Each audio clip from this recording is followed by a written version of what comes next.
I'm Candace. And I'm Ripley. And I'm John. And this is Comicsplaining. The show where nuance was never an option. That's better. A little bit, yeah.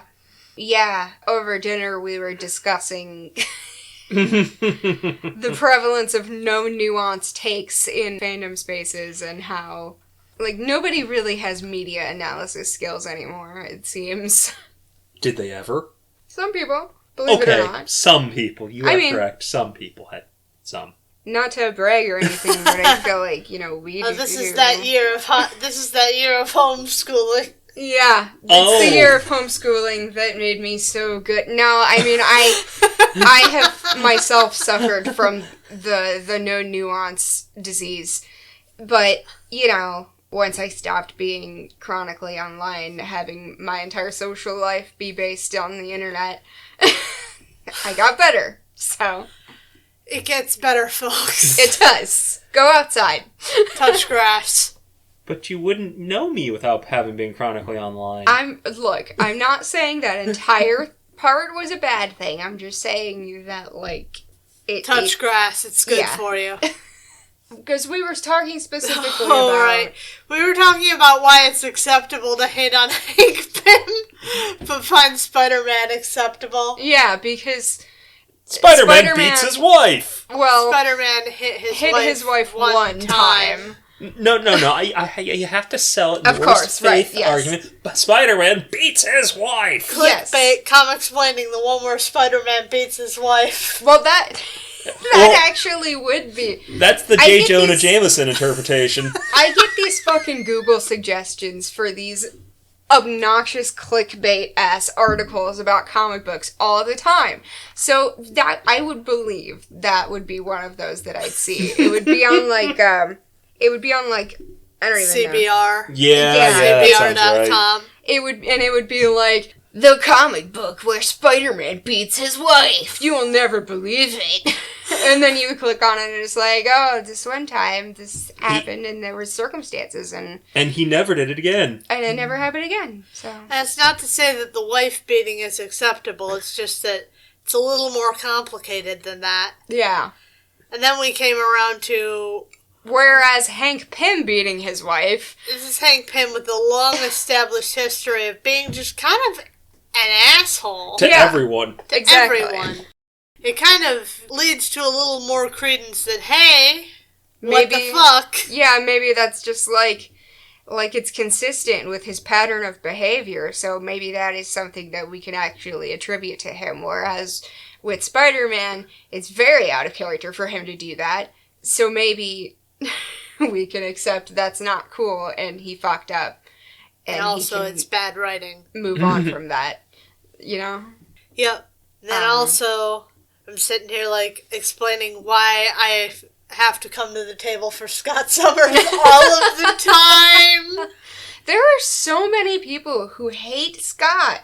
There's such so vitriol. It's insane. That's why I have to be here, an open and proud Scott Summers apologist. It's crazy because, I don't think he's bad. And especially finding out more about him and finding out that so many people read him as autistic and finding out that there's a very real basis for that.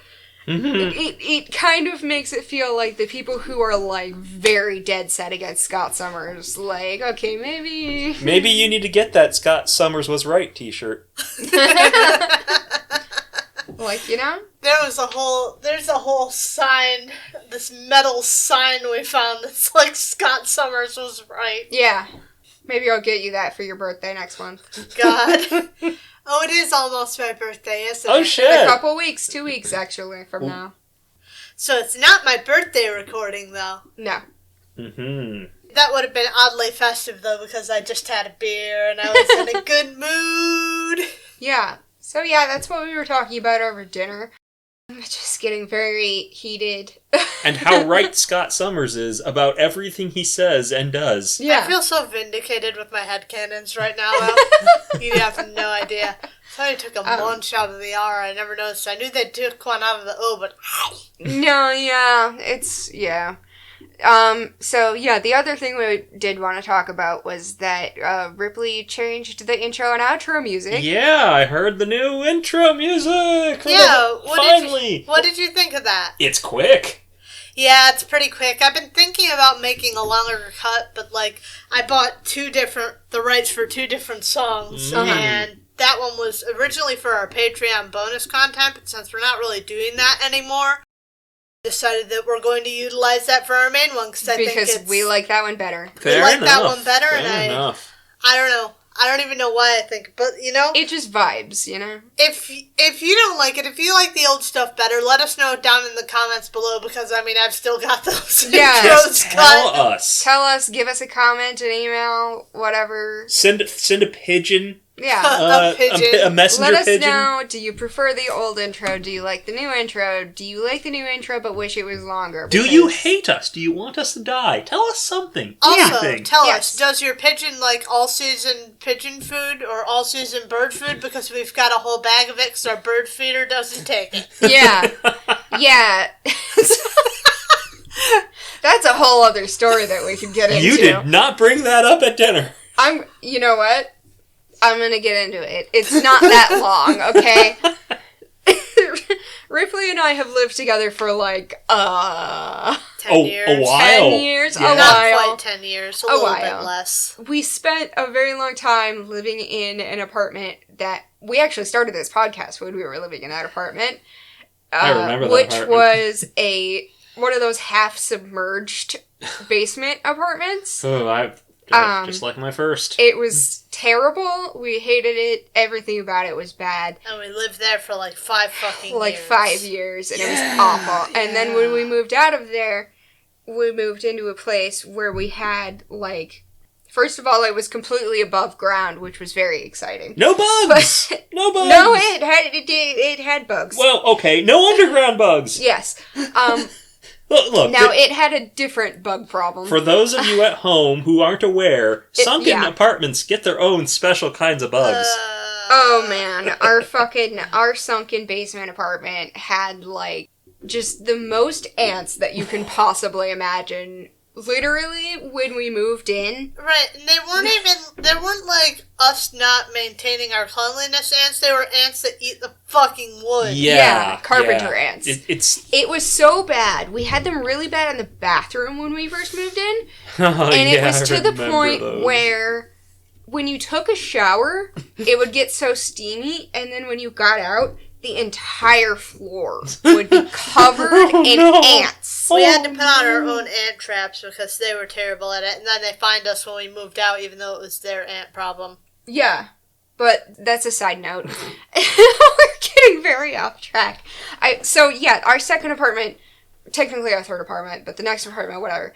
It was a nicer place, and it had, like, a patio outdoor area, and we were like, oh boy, we could get, like, plants and a bird feeder, because, you know, we're, like, old ladies. I don't know, it's just, like, the ability to touch grass and touch nature and look at flowers. Yeah, and have, like, birds outside your door. Cat TV. So we wanted to provide really good cat TV. Yes, because when you have cats, like, they like to look outside and watch stuff. So we went and we bought a bird feeder and a bag of bird seed. But we discovered, because we didn't, like, scrutinize this and really consider that, you know, certain kinds of bird feeders need certain kinds of seeds. So we found out the hard way that the seed we had gotten did not work in the bird feeder that we had. So now we have a bag full of birdseed that we can't use.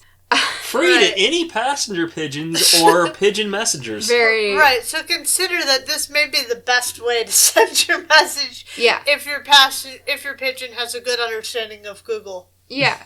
So that was a very long and fascinating story.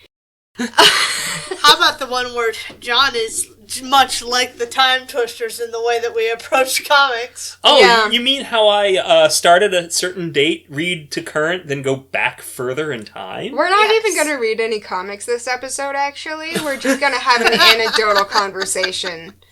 I don't know. I'm having a fun time. I'm having fun, too. I just think it's funny. No, it's our opening. But, yes, okay. Well, we've done 12 minutes of openings, so would you guys please tell me what happened last time with Thor? The Time Twisters. Uh-huh. Okay, so Zarko the Tomorrow Man brought them forward in time to, like, the 2500s. No. You're getting ahead of yourself. Oh. Wait, you mean they were still fighting his robot? No. That was done when we did last episode. The first issue we read. Alright, so they went forward to the 50th century. 40th? 50th? 50th. What? But there was stuff that happened before that. That wasn't just part of that. Alright, explain. Okay, well, they were in the time cube, going through the time vortex. Right. And then they fought a T-Rex. I don't remember that. I remember that. I don't blame you for not remembering it. I now It was so completely pointless and stupid. I hadn't remembered it, but I remember it now. They fought a T-Rex in the time void. There was also a whole army some Mongols, and also a whole army of a every fighter kind plane. of soldier you can imagine. No, that was in the second issue. Oh, That was a completely different random army. What the? There was also a fighter plane, and there was also like some future guys on flying motorcycles that shot lasers. I swear to God, this is just going to turn into. This is news to me. This happened. I feel like this is going to turn in. These Thor issues are going to be like that. Maybe this has to do with the 3-hour exodus that was last episode. Last episode, it was 3 hours long. Well, hey, wait. Ripley, you were pretty checked out by the time we got to Thor, so I don't blame you. Do you remember what happened at football? I do. So yeah, all that happened in the time vortex. Then they arrived in the 50th century, and then what? He was telling about how these guys are circling back in time. No, wait. First, they showed off that he is a despot, effectively. Yes. Yeah. And, who is faking out all of his people, saying he's going to fix their energy supply, but he's not going to do that. It depends on the issue. That one depended on the issue. The lore was extremely inconsistent. We don't know what the fuck is happening in the 50th century. And we will never know what the fuck is happening in the 50th century. Suffice to say, however, Zarko is being a piece of shit because despite the fact that he is recruiting the Asgardians to help him save the world, he's still not a cool guy. Right? Yes, he is a bad man. So these guys are circling back in time to try and find the beginning of time for some fucking reason. Yeah. They have a quest. It's a whole thing. And every time they go to circle back in time, they cause destruction. Cause mass destruction and ruin everything. Yeah, because their time stream is so fucked up, I guess. And apparently it's unintentional, but they're still gonna do it anyway. So, eventually, they decide, okay, we're gonna try and fight this, but then it doesn't work. Did Zarko send the mob after them? Yeah, Zarko sent the mob after the time twisters. he manipulated the citizens of the 50th century into... saying that he would give them, like, a month's free energy supply, because don't forget, he is a despot. Yeah. Don't worry about how he's doing that. Just remember that he's a despot. Yeah. Because how doesn't make any sense. Yeah, it also doesn't matter. He did send a bunch of, like, unharmed civilians. Thor was okay with this. He was not okay with this. Well, he was okay with this enough that he let it happen. I wouldn't say that made him okay with it. I would say that Zarko just kind of, like... Did it. Yeah, and Thor didn't hit him with his hammer. Yeah, I mean... There were kind of bigger fish to fry at the moment. Yeah, look, okay, I'm not... Okay. This isn't good. This isn't good Thor. I'm not going to defend what happened, but I also think it was very weird and out of character, and I would say that Len was the problem. Yes, and not Thor. I agree. Len is the problem. It wasn't that Thor was okay with it. It was that Len wrote it really bad. God, we're at the... Lin Wein is doing such a job that we can't really describe what Thor's doing, because what Thor's doing doesn't make any sense. It doesn't because make the sense. narrative of this is so all over the place that it's hard to make any sense of it. So, Never mind remember. So yeah, a bunch of people died, and then Thor also fought the Time Twisters. It did not go well. And it didn't go well, and they... Although they did get hit with the aging beam, which was funny, because a whole bunch of the citizens got either aged out of existence one way or the other way. And it does nothing to the Norse gods. Because they're immortal. They're eternal. Which is kind of funny. They are eternal, so being hit with an aging beam, either way, does nothing to them. As bad as the story has been, that part I think was actually very entertaining. Yes. And, I don't remember that. I don't remember that happened to the gods. And it's also when I was reading through it the first time, that's what I was expecting to happen, you know? So, good on that one thing. You did, Lin Wein, you did one good thing, and you did 7 or 8 bad things. But yes, they did fail to stop the Time Twisters, and... Next stop is going to be the 20th century. Yes, because they show up every 30 centuries in reverse order. Is there anything else you wanted to touch on? No, you're I don't remember anything else. I did my best, man. That was the best I had in me. Okay, look, Lin did not exactly tell a coherent story. He did not. So, the last thing is just, right at the end, because the Time Twisters escaped, the entire world got, fucked. But... The Asgardians were all okay. They were all okay. Also, Zarko and his robot escaped on the Time Cube. I didn't remember that. Right, they left them there. They left everybody there. Bailed. Zarko was... He's not a cool guy. He's the guy who was hey, come help me save the world, but then didn't do anything to help them, and just fucking left without saving any of his people or anything, so... Oh, also, one other thing. There was one guy who didn't get killed by the Time Twisters. And he was the one guy who... had a name. Yeah, I don't remember backstory. What it was, his name is Derek. His name is Derek. That's a really funny name for a future guy to have. Yeah. It's only further in the future than most of recorded history. Yeah, there's one guy who survived the initial attack. His name is Derek. He had a wife. And that's all we know about him. Had a wife. That's what I said. Okay, so we are going to finish up this story with Thor number 245 from December of 1975, written by Len Wein, penciled by John Buscema, inked by Joe Sinnott, colored by Glynis Wein, lettered by Joe Rosen. I just want to let you guys know that I was having a lot of issues with preparing for this episode. Oh no. And I think that my exhaustion is going to come through in the way that I present it, but I don't think you're going to be able to blame me when you read this comic. Oh no, Lynn, what did you give us?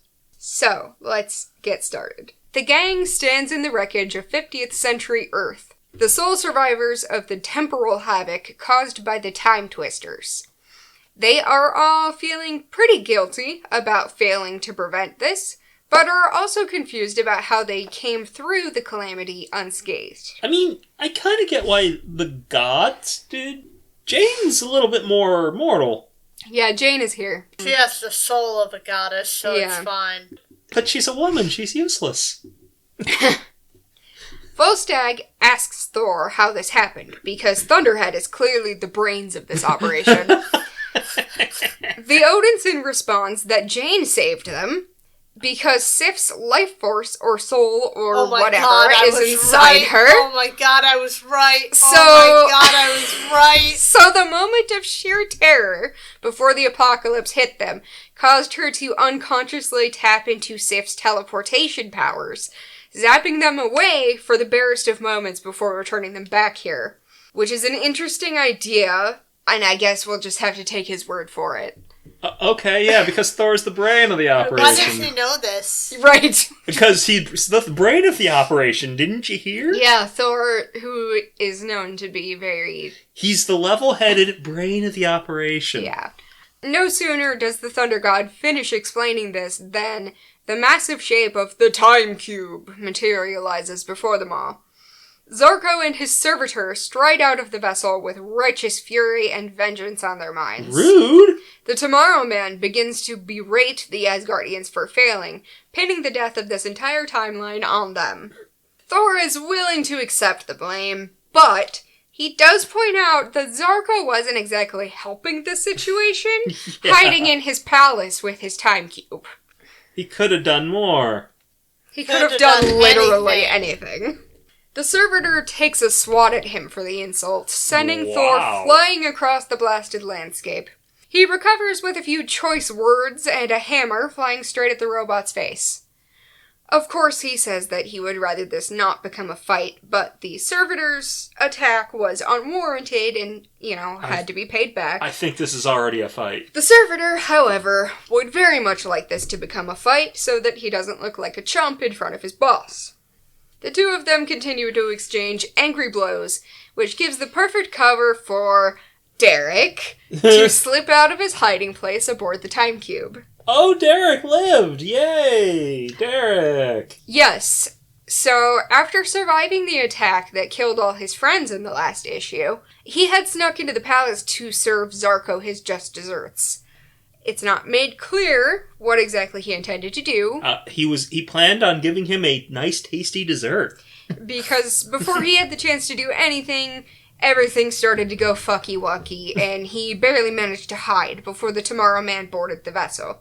Now he staggers into the light of day to find the twisted remains of his city, reduced to rubble and ash. The loss of the city itself isn't so big, it was kind of a shithole.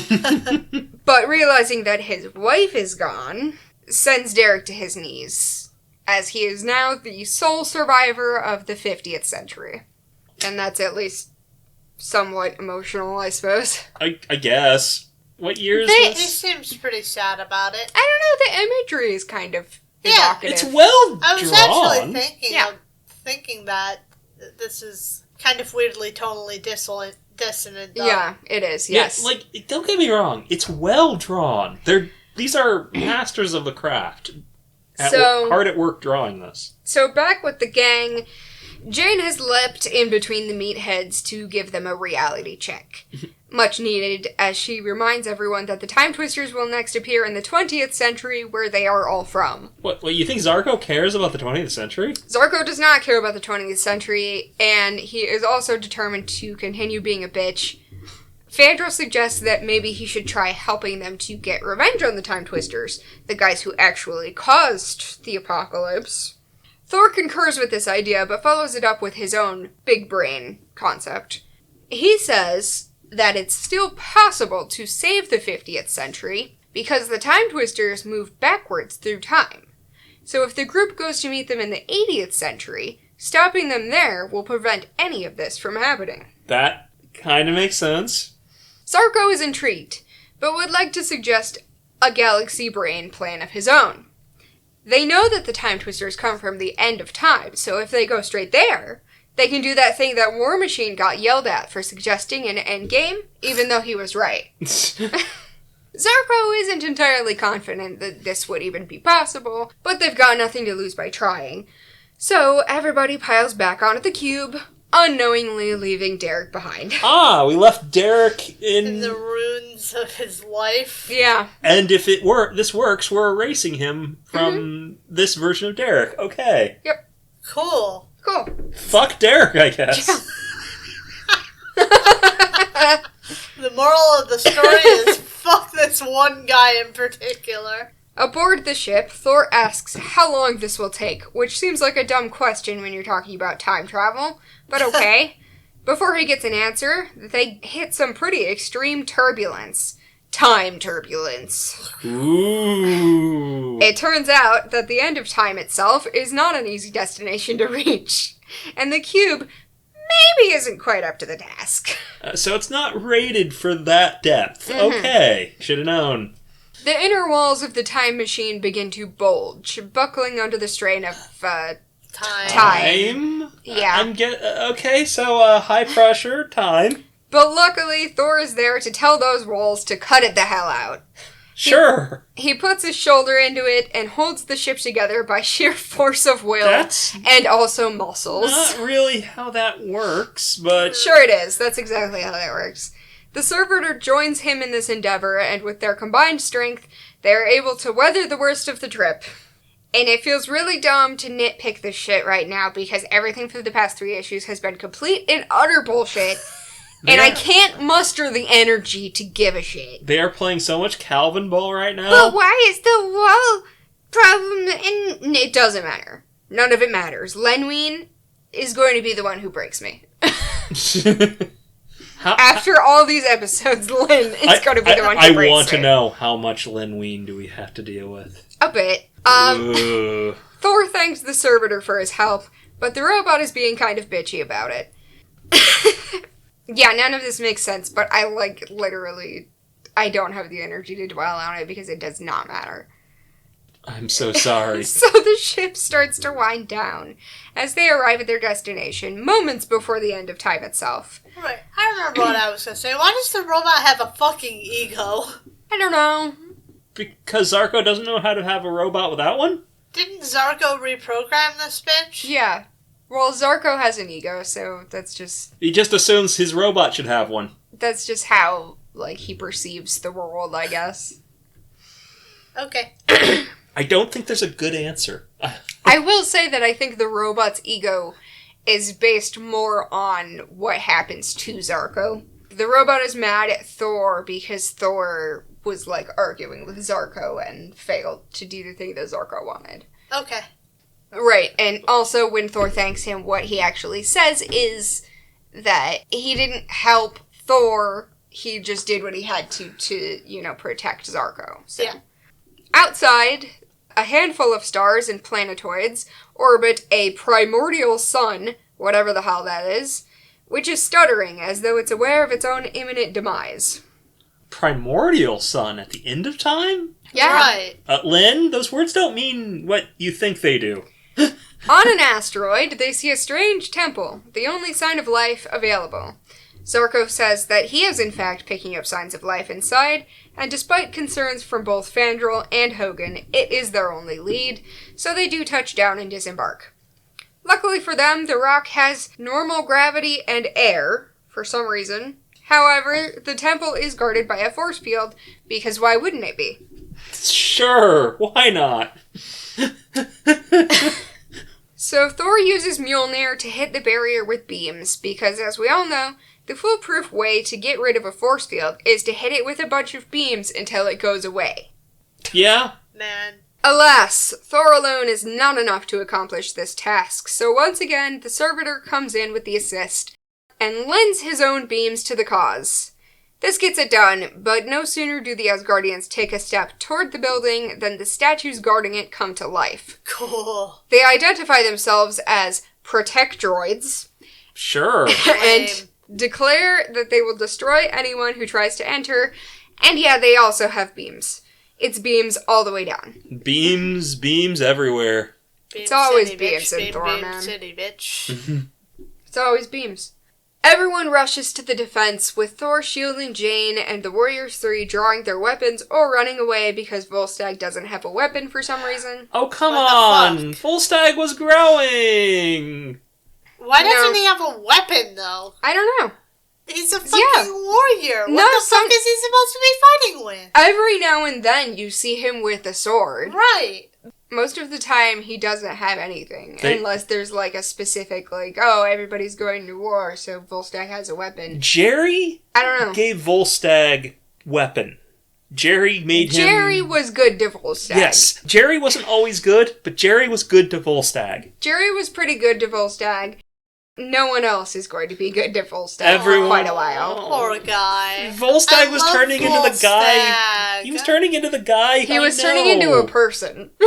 Who is jovial, but serious when it counts. Yeah. So Zarko also tries to beat a tactical retreat, but is stopped as the ground does something, I don't know, I guess the beams make the rocks break apart and trip him. Well, I mean, that'll do it. Beams will do it every time. Well, Beams will do it every time. If the beams can break the ground and there's gravity, then if the ground is broken, it's got to go somewhere. It's beams. The gravity has to go somewhere? The ground has to go somewhere. Well, he's been tripped, regardless, and now he grovels on the ground while the Protectroids move in for the kill. At the last minute, the servitor jumps in front of the beam, protecting its master. Zarko is surprised by this, for some reason, and continues to narrate as the servitor grapples the Protectroid, forcing them both to self-destruct. Cool. Okay. I don't see why this is supposed to be a twist, or why Zarko would find it so unbelievable, given that Servitor was literally Programmed a robot to protect him. that he made to protect him and also was called the Servitor. No, it's because the servitor was his friend. Thor defeats the other Protectroids, and Zarko is like, he was more than just my servant. He was my friend. I think he was your servant, and you think your servants are your friends. You're an asshole. I'm sorry, Len, but you are not creating any emotional weight behind this death. It's not gonna happen. Yeah, you lost me with that one. We don't know. I didn't feel a goddamn thing. Well, finally, everyone proceeds up the steps and into the temple. Inside, they find a huge machine hooked up to 3 iridescent eggs. Ah. Life support systems for the beings that will become the Time Twisters. So we kill them here, we save the past. Yeah, that's what I said about War Machine and Endgame. We go to the past and find baby Thanos and just... And everybody's like, God, no! But he's right. He is. He is right. He is right. I didn't quite get the reference. I guess it's been a while since I've seen that. I forgot about it. Well, I don't know. I thought Ripley would get it because it's a thing that we always talk about. The God of Thunder isn't happy about what he has to do now, but he also doesn't hesitate, raising his hammer to crush the eggs. A willowy voice halts him, drawing attention to a horrifically old man with the bulbous head and sickly yellow hue of the Twisters that we know and love. I recognize that name. So this is He Who Remains. He looks a bit different in the MCU, which was a controversial choice, obviously, but they made it work. I'm kidding. This is a different guy. This dude is the last member of his race, and potentially just the last person, period, given the state of everything at this point. He's in charge of making sure these 3 eggs make it through the apocalypse. That one that they are helping cause? No. Oh, the regular one from the regular time. one. The Right, regular, the one just that's like, gonna end time time. ending that's just I love that they don't know that that's not what happens to time yet. The Odinson is not particularly interested in hearing this backstory, knowing the scope of the destruction that he is here to prevent. So he again raises his hammer to accomplish his grim task. This time, He Who Remains uses a fart gas from his hand anus to stop our hero. What the fuck? His heinous. Yes. Causing him to lose his strength and fall to the ground. Which always happens when I smell a stinky fart. And yeah, this is the point where I was really struggling, because this is so dumb, and everything happens in like the last 5 pages. I was getting confused by the order of the information, because it all happened so fast. And now, even though I have a thing to read, I'm still getting confused, because it's all happening so fast. So I'm going to attempt to explain the rest of this in the most concise way possible. That way we can be done with it and never talk about it again. Okay? Okay, I'm looking forward to it. This is stupid. It is. So He Who Remains explains that time is a flat circle. The end of the universe means the beginning of a new universe. His people, being incredibly old and wise, decided to give the gift of knowledge to the generations yet to come, with the intention that whatever new life comes to exist may use this gift to avoid petty conflict and forge a peaceful interstellar utopia. Their plan to do this was by sending their last 3 eggs into stasis through the end of time to the new beginning of time. How this is to be accomplished, I have no idea, so don't ask. Jane points out the flaws in this plan, informing He Who Remains of the carnage that she has witnessed. The truth is that it doesn't matter how they intended to send these eggs past the point of Armageddon, because Jane Foster, who is a nurse, informs us in no uncertain terms that this is impossible, and as they have seen themselves, it will only twist the flow of time for the 3 unborn beings, sending them on a fruitless journey to the beginning of time and destroying everything in their wake. The Wrinkly Lemon Man does not want to believe this. But Jane passionately makes her case in a speech that I might find moving if I gave a single shit about this story. The whole debate is cut off by a violent shockwave from the dying sun. The end has finally begun, and it will only get worse from here. Everyone starts to leg it back to the time cube, but Thor hesitates for a moment, not wanting to leave the old man to his doom. He who remains appreciates the consideration, but he has something that he has to do. Thor is not happy, but he gives in. So everybody makes it aboard the cube, which vanishes back into the time stream, and then back in the temple, the old man sheds a tear from his disgusting eyes as he deactivates the life support connected to the eggs, consigning his chargers to oblivion. Got all that? We've saved Despot Zarko to his future of servitude over his fucking people. Yeah. So, yay! Hooray. Yay, we saved the future! So the cube returns to the 50th century, but it's not the same one. It is now the bustling, futuristic metropolis that the Asgardians had originally expected. Zarko is confused and upset by how nice everything is, because he specifically chose this time period for how shitty and easy to conquer it was. Several guards approach to escort the group to First Citizen Derek. What?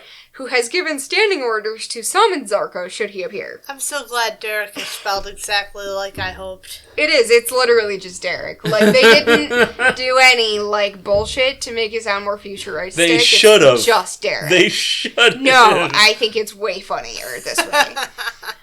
It is funnier. I will give you that. So, I'm actually just going to read this because I don't think I can explain or abbreviate it coherently. Derek says, by way of explanation, when you averted the tragedy that befell us and the time stream restored itself, you were traveling between the ages. For all intents and purposes, you did not exist, and thus the Earth was reborn without you. Good. That doesn't... So all he has to do is go back, like, 5 weeks, and he can take advantage of whatever hell he found this place in? I have no clue. I don't know what that means. Neither do I. That makes no sense. But, you know, because the lore is so inconsistent, I really... Sure. I can't make a coherent argument against this, right? It gets weirder. It's just like... Oh no, this gets weirder. Oh no. It's just like, I don't know. Whatever. That's just what he says. I know. So just accept. No, I'm getting there, okay? He then informs Zarko that he is welcome to stay as a free citizen or leave and go, I don't know, whatever, somewhere else. The Tomorrow Man is flustered by all this, as am I, and he turns back to the Asgardians to demand that they help him regain his dictatorship. Whoa. However, even if they wanted to, they can't. They were here because Zarko recruited them to help with the Time Twisters. Bullshit. But because the Time Twisters never existed, they never came to the 50th century. Bullshit. They fade away, returning to their original place in time. Bullshit. Thor can travel through time. Right, we didn't want bullshit. He can just go back. Thor can just travel through time. He can just come back here.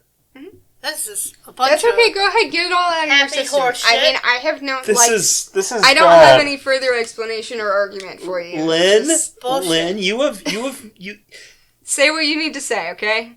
There's nothing more to say. It's just bullshit, bullshit, bullshit all the way down. It felt like Stan was trying, and that was the Stan? best. No, I'm getting there. Stan was trying. This is a long series of people fucking up. And when Stan did these things, he was trying, and all he could do was the same thing he always did.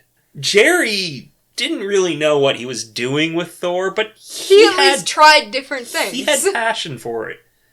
Lynn, I don't know what Lynn is thinking. Lynn's here to get a paycheck. Yes, Lynn is here because it is his job. Lynn's here to write 20 pages of comic book. Yes, and that is go all. Home. He writes 20 pages of comic book, and he goes home in time for dinner every night. And he will not stay up late. He punches out at like 4:50. Yes, he does not stay up late. He does not work late into the night. He does not come in early. He works his 6 hours a day or less, and he punches out, and he's done. He's gone. He's out of here. He's not thinking about it. Yeah. Bullshit. Exactly. So now on this next page, I want you to keep that in mind. Oh, no. That's ominous. That bodes It's not bad. It's not Okay. bad. I just it's gonna be Unexpected. All right. Jane returns with a few glasses of lemonade, apologizing for not having anything better. Hogan assures her that it's more than enough, though Fandral asks if she has anything stronger. For some reason, Jane decides to offer him a warm bottle of Pepsi, which is definitely not what he was asking for. We've been here before. While he attempts to correct this situation, Volstagg steals his lemonade and hijinks ensue. And no giant robot smashes through the wall to steal Jane. I hate this. No Tomorrow Man comes to tell them about a grave danger in the future. They just have a nice evening together and everything is fine. You know, I gotta say, no one demanded the Fury of Firelord. No one demanded it. Oh yeah, so next time the Fury of Firelord. I promise you, no one demands Firelord, his fury, or anything else about him. So, I'm getting tired of seeing this bitch, in fact. Yeah, he's been coming up a lot, honestly. I could do without him. Can we just not? Can they just kill him forever? No, I knew he lives into the 80s. It does. Oh no. It really says something that Firelord is like the interesting appearance that they're pulling out at this point. So, what did you guys think of this issue? Bullshit. Bullshit out of 5. Bullshit out of 5. 2 out of 5. I think that Super Bowl comic might have been more interesting. It was more coherent, I'll give you that. Yeah. But that's sad.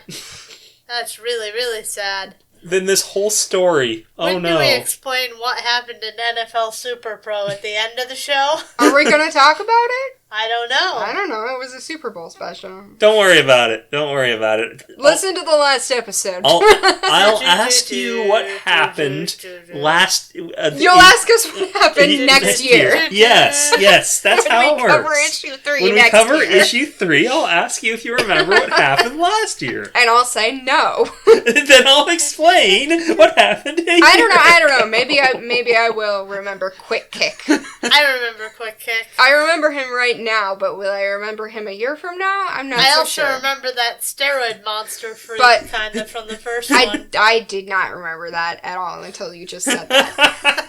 I might remember Quick Kick just because he was so dumb. He was. Like, he was a football player who turned into an evil ninja who worked for, like, the mob. And Phil forgot his name. And his name was Stu or Carl, maybe. And was it Carl with a C or Carl with a K? Carl with a K.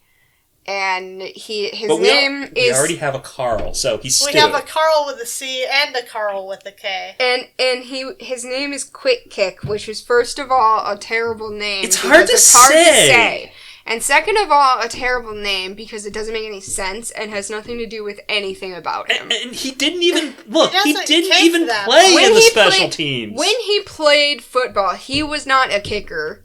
And now he's a ninja. Why? What does the name Quick Kick have anything to do with that? I don't know, but it still makes more sense than what we just read. Yes! Exactly. 1.5. Wow. Oof. What do you think it's rated on CMRO? Higher. 2.25. 2.5. 3.08. What? I also just want to let you guys know that because of the time shenanigans, this issue on CMRO has the universe tags for Earth 7613, Earth 7635, and Earth 794282. Oh my god! So we experienced 3 different Earths. Okay, so we have we have the 50th century, we have the future, end of time, and we have the past, the newly reborn 50th century. Yeah. And Earth 616. Yeah. So we spent a lot of time in... I want to go back to some of those alternate... We created 3 doomed timelines, essentially. Someone needs to go back there, just for fun. Well, we didn't create the doomed timeline that was the end of time. That was already going to happen. Also, Lynn created 3 doomed timelines. I'm so repulsed by this issue that it's killing me slowly. This was not good. This was not good. Why did CMRO think this was worthy of a 3? Okay, so now that we have reached what I'm going to perhaps somewhat erroneously call our new low point of Thor. We can only go... There's only down from here. Yeah, I mean, we can keep digging. But let's go ahead and step away from the main Thor title and have a little bit of a palate cleanser. I enjoy this one. I think you guys are going to like it. Well, it has Hercules in it. It does have Hercules in it. It is, of course, Thor Annual number 5 from August of 1976. This one was written by Steve Englehart. Okay, so we have a different writer on the main title than the annual. That seems... Yeah, that's a good sign. Well, normally I'd be worried, but it's not Lin Wein, so I'm not that worried. Penciled by John Buscema, inked by Tony DeZuniga.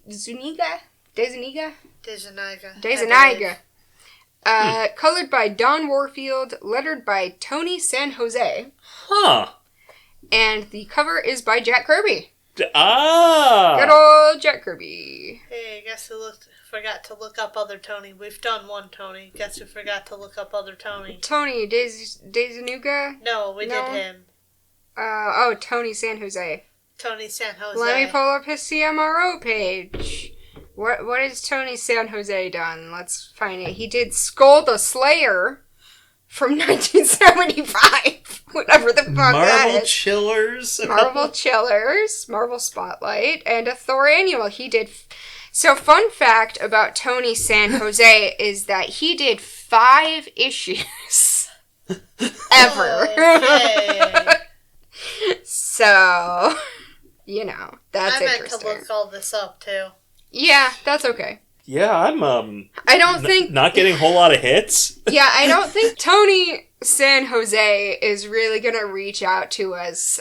And be like, I'm hurt. ...to kibitz with us not having a fun fact about the 5 issues of comics that he lettered. Yeah, just looking through on Wikipedia... Are you gonna say he's dead so we don't have to worry about it?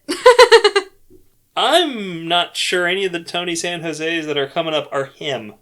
Okay. I run into that all the time, man. Fun fact about Tony San Jose is he doesn't exist. So, anyway, let's read this comic book. Can you put me on the right window, please? I can do that. I feel like I'd spend longer trying to find him than we would reading this. Oh, so, that's a look. The splash page is not actually, this isn't relevant right this moment. So the first part of this issue is actually just a version of the Norse creation myth, which I'm almost positive we have touched on before. We did in Tales of Asgard. Yes. How close are we this time? Oh, it's actually pretty good. Hey, someone has an encyclopedia! So, given that, we have talked about it before, I'm gonna not get it caught in the weeds too much, and I'm just going to summarize the information that's being presented, because honestly, it's kind of just a melodramatic preamble. But it is also good information presented in a pretty fun way. As the story goes, a very long time ago, there was a void, which is called the Ginnungagap. On one end of the void, there was a realm of ice called Niflheim, and on the other end, there was a realm of fire called Muspelheim. After some time, the raging elemental forces met and formed a kind of pseudo-landmass that was actually mostly ice. And from this ice was born Ymir, the first of the giants. All the other giants just kind of came out of his body randomly. Sure. Like in one version of the mythology, they come out of his armpits. There was also a cow named Audumbla, whose milk Ymir drank while she was content to just lick at the ice. Okay. Eventually, this is Norse mythology, dude. This is... No, I get that. It's just very... Look, it's not any weirder or more random than any other mythological creation myth. Yeah, and they're all pretty weird and random. Exactly, that's what I'm saying. So eventually, Audumla's licking uncovered Buri, the first of the gods, who is inconsequential because he then sired Bor, who then took away from among the giants and sired 3 sons of his own, named Vili, V, and Odin. So mythologically speaking, Buri and Bor are actually the same guy. That's just 2 different ways to spell the name. That's fun. But someone at Marvel Marvel decided that it's just... Yeah, welcome to Marvel. One of them is the dad and one of them is the son, and now we just have to deal with that, and it's not really important at any point. Okay. So, when the 3 brothers grew older, they decided to play an epic prank by murdering Ymir and drowning the giants in his blood. That's a really good prank. Very epic. Some of the giants did manage to escape, though, so they weren't quite destroyed. Oh, I got you good. Odin and his brothers then used Ymir's corpse to create a world called Midgard, which literally means middle realm, by the way. Oh, because it's in the middle of the world. So the world's made of giant meat. Oh yeah. There's a whole breakdown of what each part of his body became. If you want me to go into that, No, I didn't plan to. I'm good. I know you can. This is your special interest. We don't need to get too deep into it. Look, we've already been at this an hour. We don't need to be at this for 4 hours. Yes. Okay. Earth is made out of a dead guy, basically. Who was killed for a prank. Yeah. Yes. There's a whole process. So after that, they made a realm above all the others and named it Asgard, home of the Aesir, with a bridge of rainbow connecting it to Midgard below. That is the metalist skull ever. Right? Oh, yeah. Yeah, you skipped over that. Well, no, that's part of them breaking Ymir down into pieces and using it to make Midgard. Okay. They made his skull into the sky. Which doesn't make sense. But I don't know how that works, but that's metal hell. It's Viking shit, so, you know. If you think about the fact that they thought that Midgard was a flat circle with a snake around it, you can maybe kind of understand. It's just the curve idea. of the skull. The sky is like the inside of the skull above them, kind of. Because the Earth is flat. So it doesn't make sense from a modern perspective, but, you know. Yeah. It is what it is. So, Odin was made king, and over time, a whole bunch of gods happened for various reasons. But they were lonely and bored, so they looked down and saw that maggots had begun to eat Ymir's remains. As they do. They turned those maggots into trolls. Oh. And I will take a tiny tangent to point out that in the Eddas, this is dwarves. And in the comics, trolls and dwarves become different things later on, but at this point, we're kind of mixing them together. So you're telling me that the origin of dwarves... is that they were maggots, yes. The origin of the modern concept of dwarves, in the fantasy sense... Yes. ...is this. Is that they were maggots that Odin turned into dudes, yes. That's amazing. That's why they live underground, because they were maggots inside the body. I never... Mm-hmm. Cool. Yeah. Wow. Yeah. So, I'm pretty neutral on the troll dwarf thing, but it's worth pointing out that it's going to change at some point. Okay. Right? So nobody gets confused. So, then Odin and 2 other gods named Honir and Loder went down to Midgard, where they found 2 trees, which they decided to give sentience in yet another epic prank. The ash tree became a man named Ask, which just means ash. Well, the elm became a woman named Embla, which, take a wild guess, also means elm. I was going to guess oak. And the 2 of them were the first humans. So humans are trees. Cool. Yeah, kind of. Are transformed trees. Yeah. Sure, why not? Why not? It's not the worst thing that they could be. Could the fucking dwarves are maggots. Could be worse. Could be worse. We could be maggots. So humanity spread to cover Midgard, though they couldn't reach the other realms because the Midgard serpent lived in the oceans, creating a border around the middle realm as its body stretched long enough to encircle it. So below Midgard is Niflheim, which I guess melted at some point, because it's now the realm of mist. It was ice before. Maybe it's still melting? I'm sure they didn't put this much thought into it, but I do kind of like the idea that, like, over time the ice kind of melted and formed, like a dry ice kind of effect. Well, if these two realms were coming together, right, that makes sense. Right, yeah. Niflheim is home to myriad dangerous creatures, as well as the domain of Hela, goddess of death. Her kingdom is guarded by a ferocious wolf named Garm, and prowled by not only the dead, but also giants, trolls, and other stuff. But humanity has no need to fear all this, because they have a protector. The mighty Thor! Oh, I never would have guessed! As Odin's son, the Prince of Asgard was a powerful warrior. Though hot-headed and arrogant in his youth, he still had a sense of nobility and was at least generally a pretty good guy. Oh boy, yeah, ask a sibling that.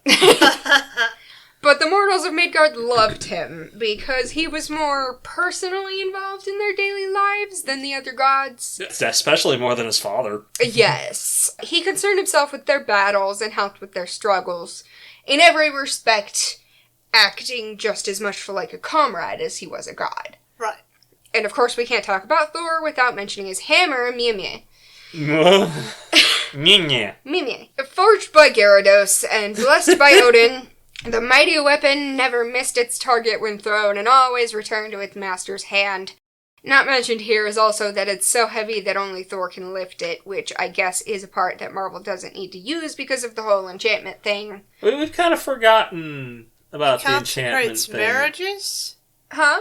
Oh, yes. Consecrates marriages? So, little known fact about Thor, which I'm actually thrilled to see brought up, is that he was often called upon to bless marriages. Wait. He's an officiant? Yeah. As far as I know, there were three main... Because Viking wedding traditions are like a whole thing. Okay, I didn't know that. As far as I know, there were three main gods that you would appeal to with a particular sacrifice. And it's a boar for Frey, who is the god of spring. Swine for Freya, who's obviously the goddess of love. Mm-hmm. And a goat for Thor. Obviously. Why for Thor? Why do you give it to Thor for... I don't know. For weddings? I don't know why Thor's associated with marriage, but he is, and I love it. Marriage. Every bride also had the right to be blessed by having Mjolnir placed in their lap. Crunch. Which, obviously in the real world, being as Thor doesn't exist. It would be, representational, of course. It's a metaphor. But, yes, exactly. I hit a lamp. Exactly, it's a metaphor. It just represents whatever. But that's also, I point this out to say that is how Loki convinced Thor to impersonate Freya to get it back in that one story. Huh. You guys know the one. Yeah. The cross-dressing one. Definitely. Yep. Okay. Well, I'm not gonna make this take any longer so that I can explain that. I'll tell you about it later. Okay. So, let's see more stuff about Thor. His house is called Bilskirnir, and it's the biggest and most opulent hall in Asgard. Oh, Loki's so jealous. He has a chariot pulled by two giant goats named Tooth Gnasher and Tooth Grinder. Yay, his goats! I love the goats so much. So, anyway, who are some other gods we can talk about? Well, I'm glad you asked. There's Loki, obviously, who is called Odin's adopted son and then Thor's half-brother in the same word box. What the heck? That's not how this works! Yeah, I noticed that on CMRO the other day that Loki was referred to as Thor's half-brother, and it kind of drives me a little nuts. Ripley has been bringing this up lately. You brought this up a couple times in the past week, and it's This is just something that I've been living with for years at this point. It's a part of my life that in the early days, honestly, right up until the modern age of comics, they didn't know how to address the relationship. Loki was adopted by Odin, so makes Loki a full child of Odin. A full sibling. If you really need a qualifier, you could say adopted or foster sibling. Right. But the thing that they always do is they always say either stepbrother or half-brother, neither of which is correct at all. These words don't mean what you think they mean. That's a completely different thing.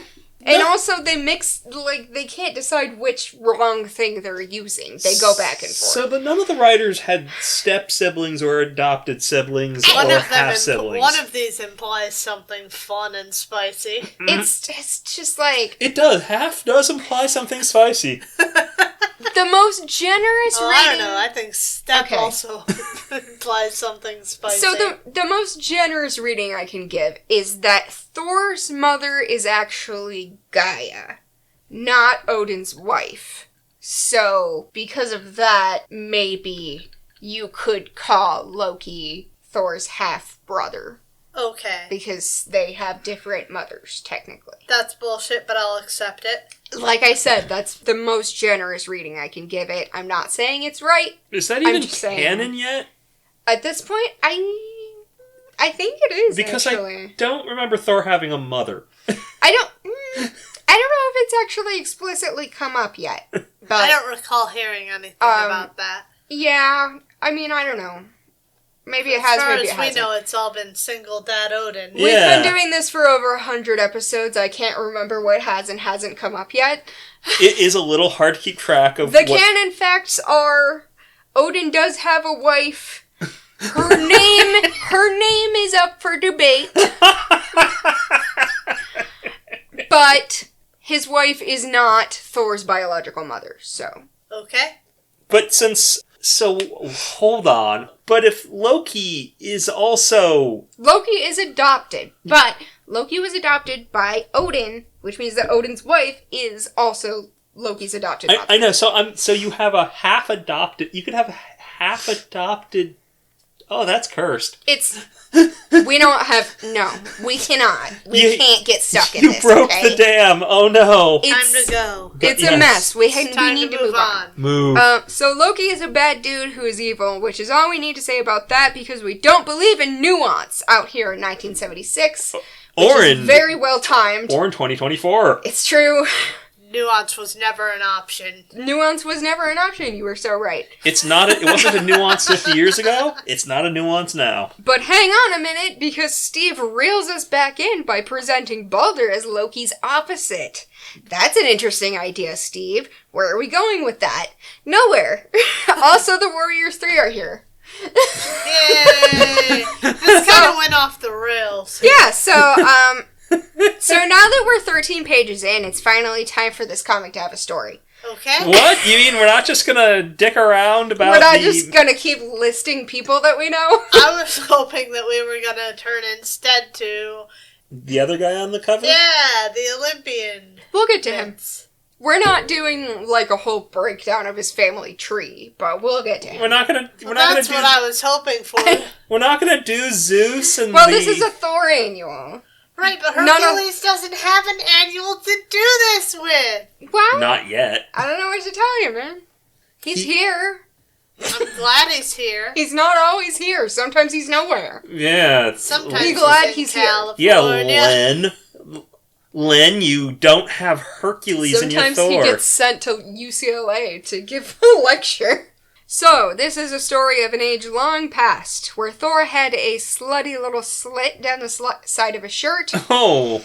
Which is a design choice that I adore. I love it. It speaks Gym Rat to me. It does. It does. It's wonderful. It happens frequently.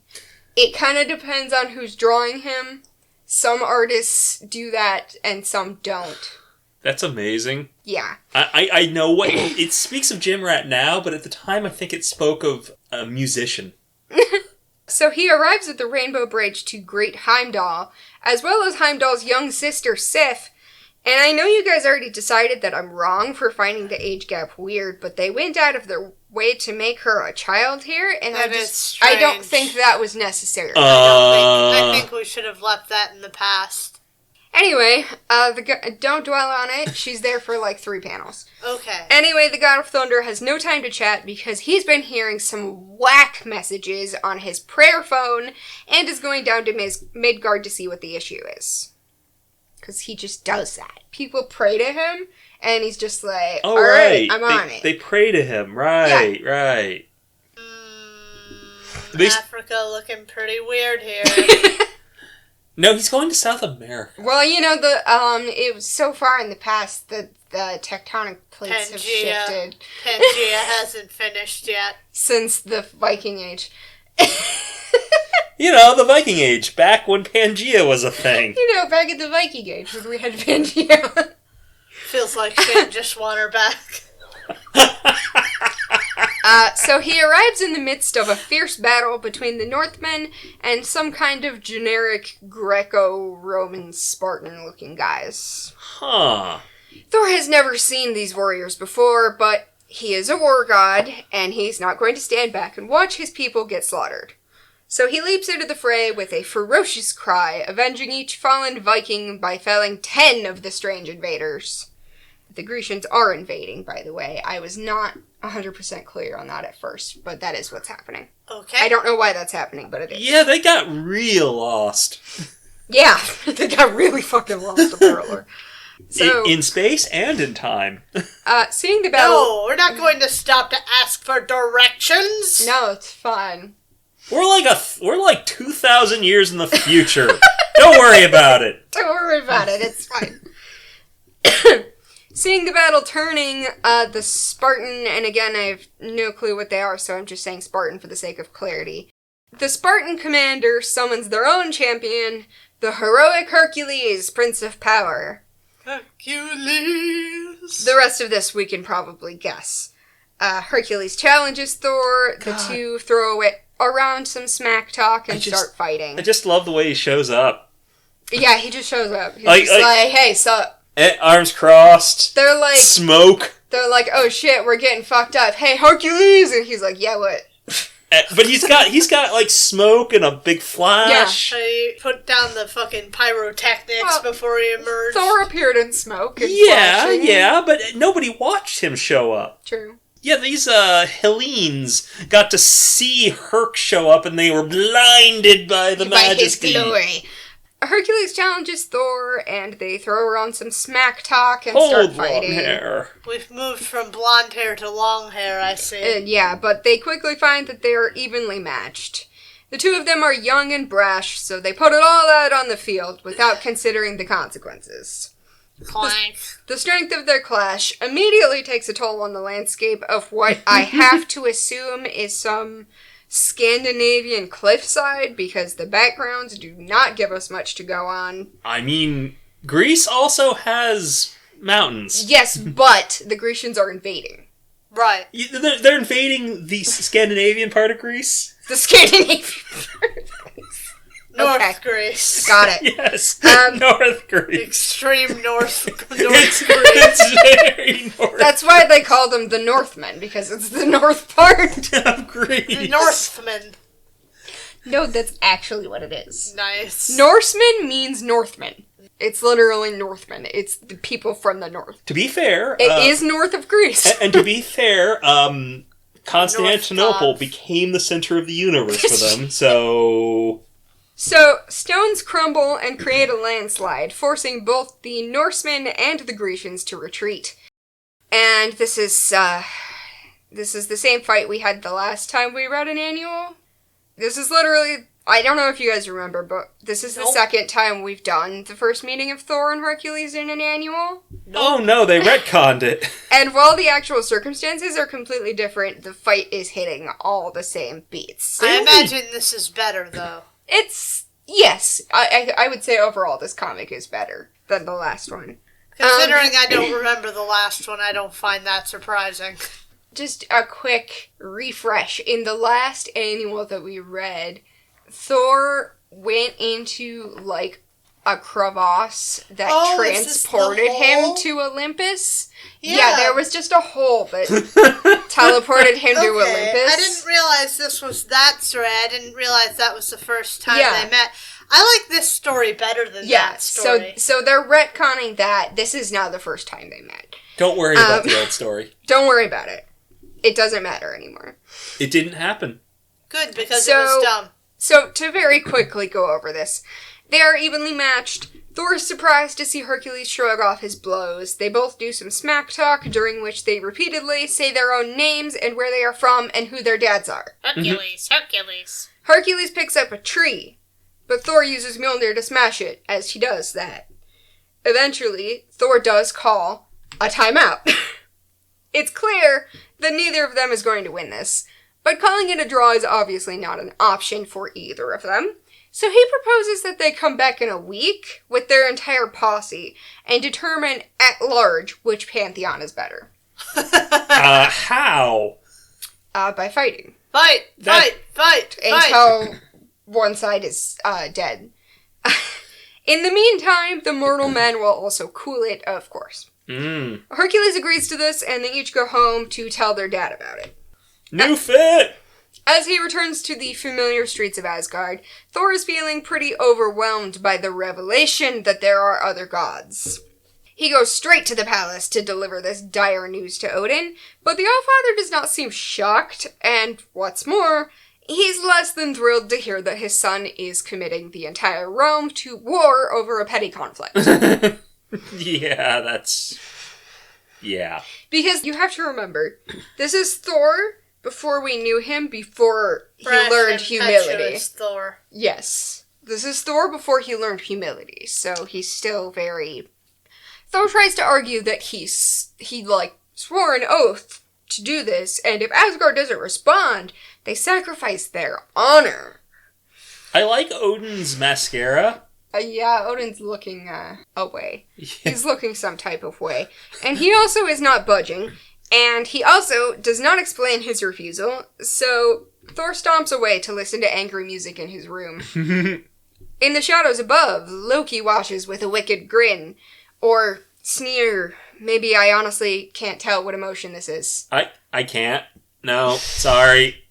That's an emotion. Sneer seems most appropriate. All I can tell, like, there's teeth involved. Yes. But I can't tell if it's, like, happy or angry or what. I don't know. Reads angry to me. Yeah, I don't know. So, they are annoyed that Thor wasn't punished for his thoughtless actions, knowing that they would have been, which is, I think, fair. That is. But it also presents an opportunity. And in a sequence that takes 3 panels for some goddamn reason, they turn into a fly. Well, it's an annual. We have those panels. We do, and they take off to cause problems on purpose. I'm going to cause problems on purpose. That is Loki's way. They are the god of doing that. Literally. Meanwhile, atop Mount Olympus, Hercules is attempting the same conversation with Zeus. I like their aesthetic. Oh yeah. Clouds. I love the way Olympus is presented, and I like it so much more than the way Asgard is presented. What, you mean it's not a pure hyper-techno world? Yeah, because it actually feels like effort was put in to make this actually reminiscent of the culture that it originated from. The top of Mount Olympus. So, Ares watches from nearby, making a rude-ass comment to Athena about Hercules being a bastard, but ultimately hoping that Herc succeeds in bringing the gods to war, because he's Ares. War is his thing. However, Zeus is not convinced by his son's story. So other gods exist, so what? You only ran into one because you were getting involved in some mortal bullshit. If we stay up here on our clouds, they will continue to leave us alone, and we will continue to leave them alone. Hera agrees, but also uses the opportunity to talk shit about Hercules and try to convince her husband to send him back to Earth as immortal, which is very in character for her. You love to see it. She's a bad bitch. You absolutely love to see a girl boss gaslighting and gatekeeping her way to the top, okay? Ares speaks up at this point. basically saying that everyone knows Hera hates Hercules, so her opinion should not matter. He, of course, fully supports going to war because that's what like he does. It's literally what he's about. It's literally what he does. Fuck yeah! Unfortunately for him, the sentiment among the other gods seems to be that this is a bad idea, as Apollo, Artemis, Hermes, and Hephaestus all add their 2 cents, which only further sways Zeus toward a pretty solid veto. The gods vote against it. Yeah. I like that the Greek gods are more democratic than autocrat Odin. I don't think they really are. They're not really voting so much as just giving their opinion. I know, but we've met Odin. Odin doesn't listen to opinions. Yeah, I have a lot of things I could say about that vis-a-vis... At least at this point in time. the culture and everything that it originated. So, before Hercules can also stomp off to his room to listen to angry music, Loki arrives. Ooh. It's not a particularly clever plot, but why overcomplicate things when you can achieve the same amount of mischief with less work? So right in the middle of the throne room, they change from a fly to the form of Thor. They then impersonate Thor to sucker punch Hercules and insult the room at large, before vanishing into mist to escape. Oh I love the cackling villain accent. Oh yeah, it's a lot. Farewell, fools! I love it. It's so much. I think I've heard this referenced. It's so much, and I adore it. I think I've heard this event referenced. Really? Yes. Where? In a more recent Herc series. Ah, okay. I think this is still in the relatively common canon. I mean, given that Hercules is not, like, a big character who generally has an ongoing series of his own, that kind of makes sense. When he gets a series, I think this still matters to him. He's such a small character that it makes sense that people would still be bringing this up, you know? Yeah. These shenanigans are enough to sway even Hera, and so Zeus declares, "Let there be war!" And some undetermined time later, the 2 armies meet on what appears to be some sort of flat rock floating in space. Somehow. Not sure what's going on with that, but Don't worry about it. It's not really important. Don't worry about it, exactly. So what's the deal? If whoever wins tells their warriors they just get to do whatever? Alright, nope, it's okay, they won fair and square. This is not even about the fucking fight between the humans that it started as. This is now just a full-on... Oh, is this a god fight? This is just Thor and Hercules having a dick measuring contest, okay? Oh, God. Which they have made into everybody else's problem by saying, like, okay, my guys are gonna fight your guys, and whichever one wins is better gods, basically. And Loki decided to actually make it a fight. Loki decided... But what happens to the warriors? It never comes up again. So they what, came back next week and there was nobody. I don't know, and they just shrugged and were like, I don't know. I guess we should start killing each other, okay. Maybe the Greeks went home, because I feel like a week in Scandinavia would be a lot for them, you know? I don't know. There still are skies out, thighs out. Yeah. A lot of them. Oh yeah. It's fucking cold. So, quick roll call. We've got Thor, of course, the Warriors 3, Balder, and Tyr. Tyr? This is now our second Tyr cameo.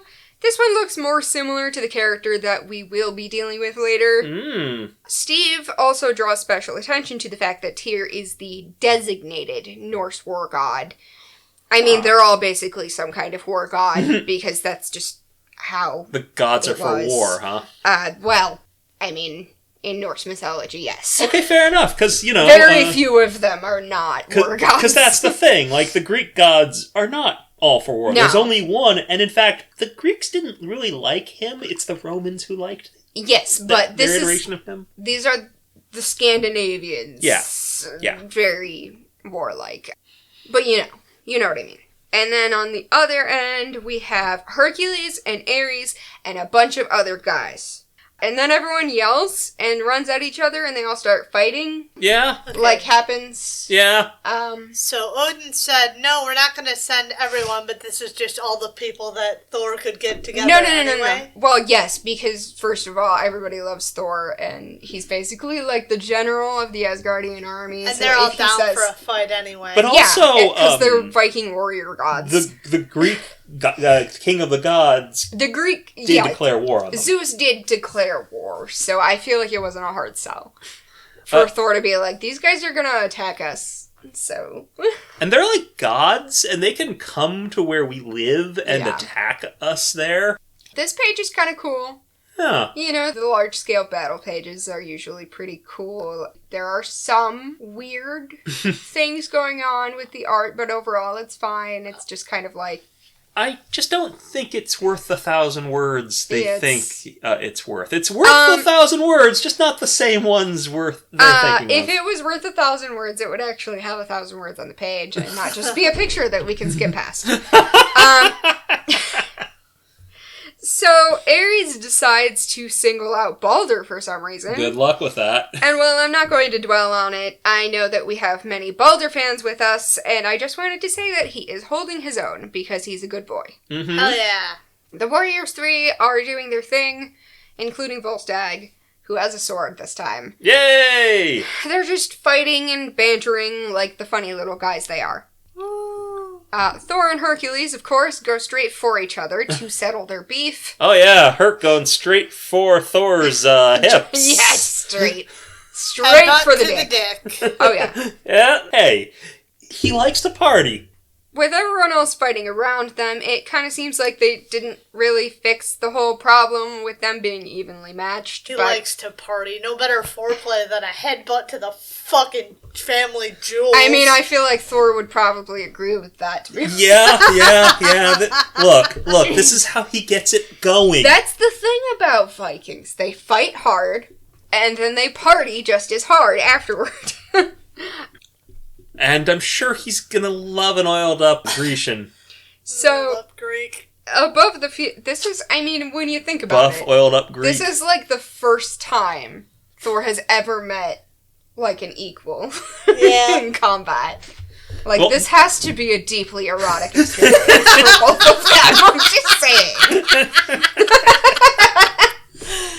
Sadly, unlike the last time that we read their first meeting, they don't become friends in this issue. Aww. But, I mean, they will in our hearts and minds. And we know. We know. We can mash together different pieces of the canon. It's fine. It's true. I mean, that's basically what you have to do when you read comics, because they do just retell the same story in several different ways. How many times has Wolverine's origins been told? It depends on how many times since the last time. So you don't know, because it's entirely possible they've told them multiple times. I don't know because I haven't finished reading all the Wolverine there is to read. So moving on, above the field of battle, two cloaked figures silently watch everything unfold. They do nothing to help or hinder the proceedings, but share some silent communication before leaving on their own business. You're about to say, gee, I wonder who that could be. Yeah. As if it's... so the battle continues for 2 days. 2 days! These are gods. Yeah. You can give some leeway to this. 2 days is not that bad. It could have been something ridiculous like 100 years or something, okay? 2 days isn't bad. Until finally, an Asgardian horn sounds in triumph.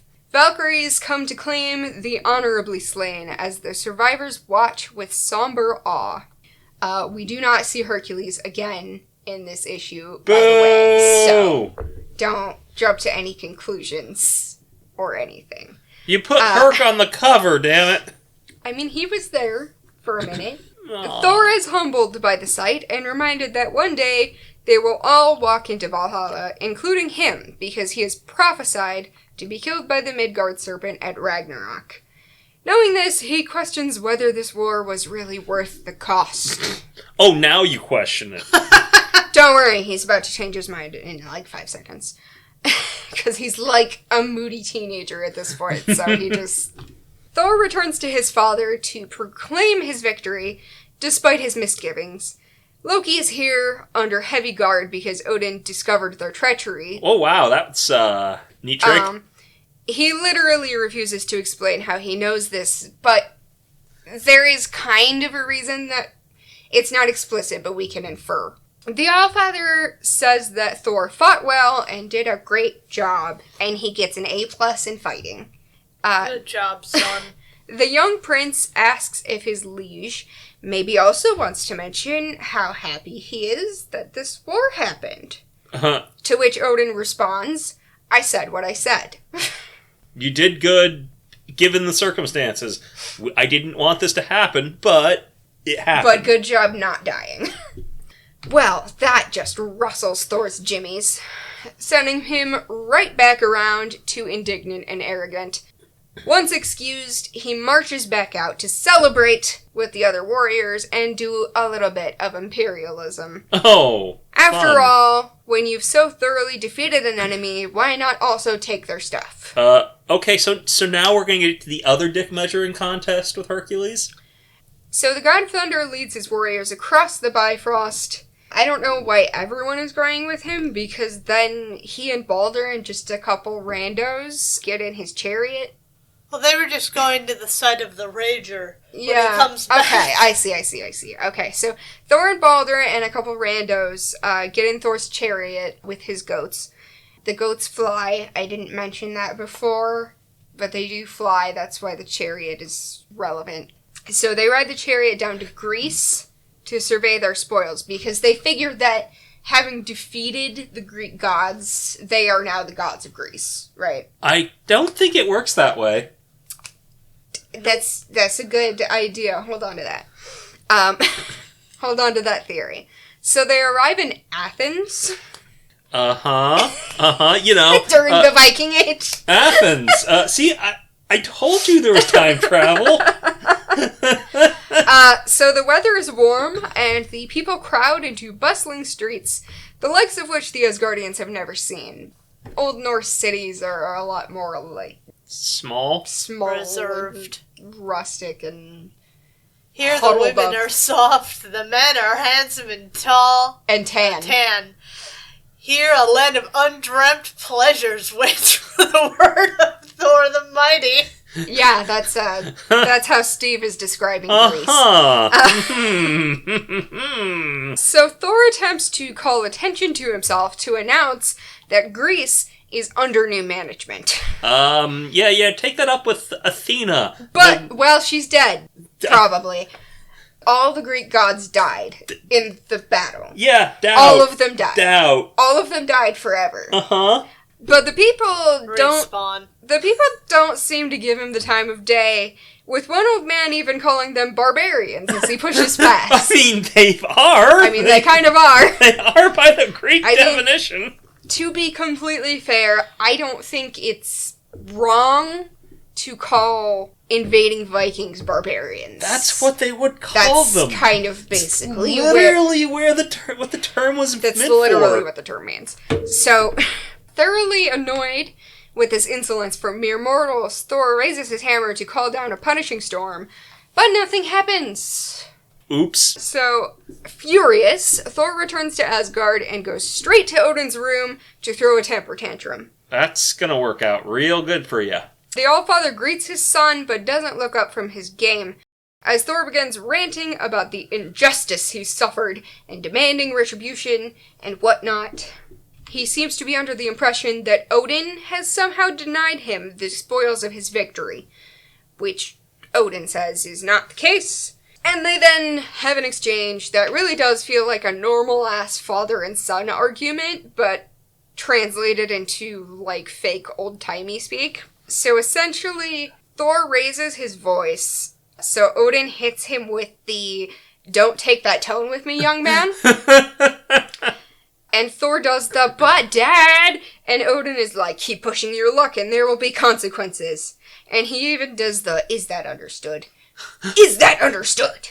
So, That's what that conversation is, and it's my god. fantastic. Odin, you played sports, didn't you? Growing up. He's definitely a football dad, yeah. Like I know exactly what kind of father this man is. Yeah. I know what his authoritarian, in fact. Yes. He played sports. As we know, Odin is extremely authoritarian in all things. So with that done, did enjoy it very much. But Odin tells Thor that he is not to speak until given express permission to do so, and then he begins a lecture. He says that he's been lenient with Thor and his impulsive behavior in the past, because he was hoping that it would teach him a lesson through Grow out of it. Through experiencing, the direct consequences of his actions, right? But now, it's time to be a little more direct. It's time to explain the mechanics of being a god. Yes. So Odin explains that the Asgardians are gods of the Northmen, which Thor knows. He is not aware, however, that the relationship is somewhat symbiotic. The gods help their supplicants, and in return, the belief and prayers of those people sustain them. This is something, like, even Thor is still This using is something to Thor day. is still using to this day. Yes. So when I talk about this, just keep in mind, this has been a thing since basically the beginning. 50 years old. And writers who don't acknowledge this, or refuse to acknowledge this, or try to say something else, are ignoring maybe the most important annual in Thor. And I hate them. So, retcons are not always the worst thing in the world. Mm-hmm. Every writer has their own interpretation, but this is, first of all, good and interesting, and also just kind of intrinsic to how this entire section of Marvel works. Yeah, I'm really liking this. Yeah, Hercules took stuff from this and ran with it and is still running with it. And so is Thor. Gods and the people who worship them are intrinsically linked, and therefore Greece cannot be one. The Asgardians can't take over Greece because the people of Greece don't worship the Asgardians. Thor can't go to Athens and demand they bow to him because it's Athens. Yes. That's Athena's city. It doesn't work that way. The Grecians believe in their own gods, and that's not going to change by any kind of divine machinations or deals. Furthermore, Odin explains, he and Zeus met during the battle, as we That's what I figured. knew. What? And they came to an agreement. Both their people, and especially their sons, needed to learn a hard lesson. Oh. So the two kings each made it appear to their own son and people that they had conquered the other. Meaning that while Thor paraded around declaring his victory, Hercules was actually alive and well and doing the same thing. Oh, man. Which I wish we had seen, but it is very fun to imagine. I get the feeling... I really wish that we saw a lot of the things I wish we saw more of Hercules. this from Hercules' side. What do you think? Do you think we'd actually see more of the dick measuring? I don't know. It's very interesting because it is posing a very clear comparison. Like, Thor and Hercules are basically doing the same things at the same time. But we kind of just have to, accept that Hercules is doing that without actually seeing it, so... So this isn't a perfect annual, It's not perfect. But it's pivotal to how this is going to work It's going pivotal forward. to the core mechanics of mythology Marvel. God Marvel. Yes. The truth of the matter is that so long as the people of Scandinavia believe in their gods, the lives and power of the Asgardians can't actually be taken by the Olympians, and vice versa. Odin concludes by saying that there is a lot more to ruling the realm than Thor has ever realized, but the Thunder God silently trudges away. Dude, that was too much for him, wasn't it? He decides to go on a long walk, internally cursing his father for deceiving him, but also kind of cursing himself for walking right into it. He's upset with himself that he was so, self-assured and confident and didn't bother to, he thought think about it. He thought he could just win Greece. He did. And you can kind of see where he came to that Right. thought, because, he's a warrior god. He's a warrior god. Asgard is kind of Imperial. It's what they do. They fight. Odin did, go out and conquer all the other realms and everything. Right. So how is Thor to know that he can't do that with other pantheons? Turns out there's a place he can't conquer. Yeah. His contemplation is interrupted by the approach of Karnilla, the Norn Queen, who we haven't seen in a while, actually. You are no, right. It's been a hot second. And she beckons him toward her cauldron. Ooh. He's not in the mood for her nonsense, but she says that she understands his pain because, and this is something that we haven't really touched on up to this point, but Karnilla is the Norn Queen, and the Norns are just basically the Fates. Right. Which means that Karnilla is the queen of the Fates, essentially. We've been staring it in the face and never actually mentioning what she does. Yeah. They just don't talk about it explicitly until now. She understands, and she has some knowledge that will ease his troubled heart. Because she has a prophecy. She does that. It's true that his powers are tied to the people and the lands that sing his praises, and while that is currently confined to the area of Scandinavia, it will not always be so. She has seen into the future and knows that one day, Thor will stand beside heroes known as the Avengers. Ooh. Brave warriors, known and beloved across the entire mortal realm. Through his actions with these future comrades, Thor's power will grow as his legend spreads to all corners of Midgard. This lightens Thor's mood significantly. He understands now that he is young and has many more years ahead of him. He has lessons to learn and trials to weather. As he climbs to the top of a mountain, he stands tall against the raging storm, confident in the knowledge that he will persevere, because he is the mighty Thor, son of Odin and god of thunder.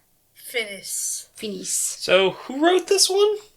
Steve Englehart. Steve Englehart. I couldn't remember his first name. Steve, you did some pivotal heavy lifting. I enjoyed that. 4 stars. Yes. Yeah, 4, definitely. Oh, I absolutely agree. This is honestly...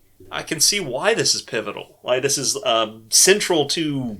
This is pivotal not just to Thor, but to, an entire section of Marvel Comics. Yeah. God shit. Gods, mythical beings. Yeah. If you're dealing with mythological Marvel, this is a core story. This is a core concept. Yeah. And also, I just honestly think that even beyond the importance of the ideas presented here, I also just think this was really fun to read. Yeah, it was enjoyable. I just wish we could have seen what Herc was dealing with. That is the one thing that I feel like could have been done a little better. It would have been funny if... Wait, does that mean that people actually died?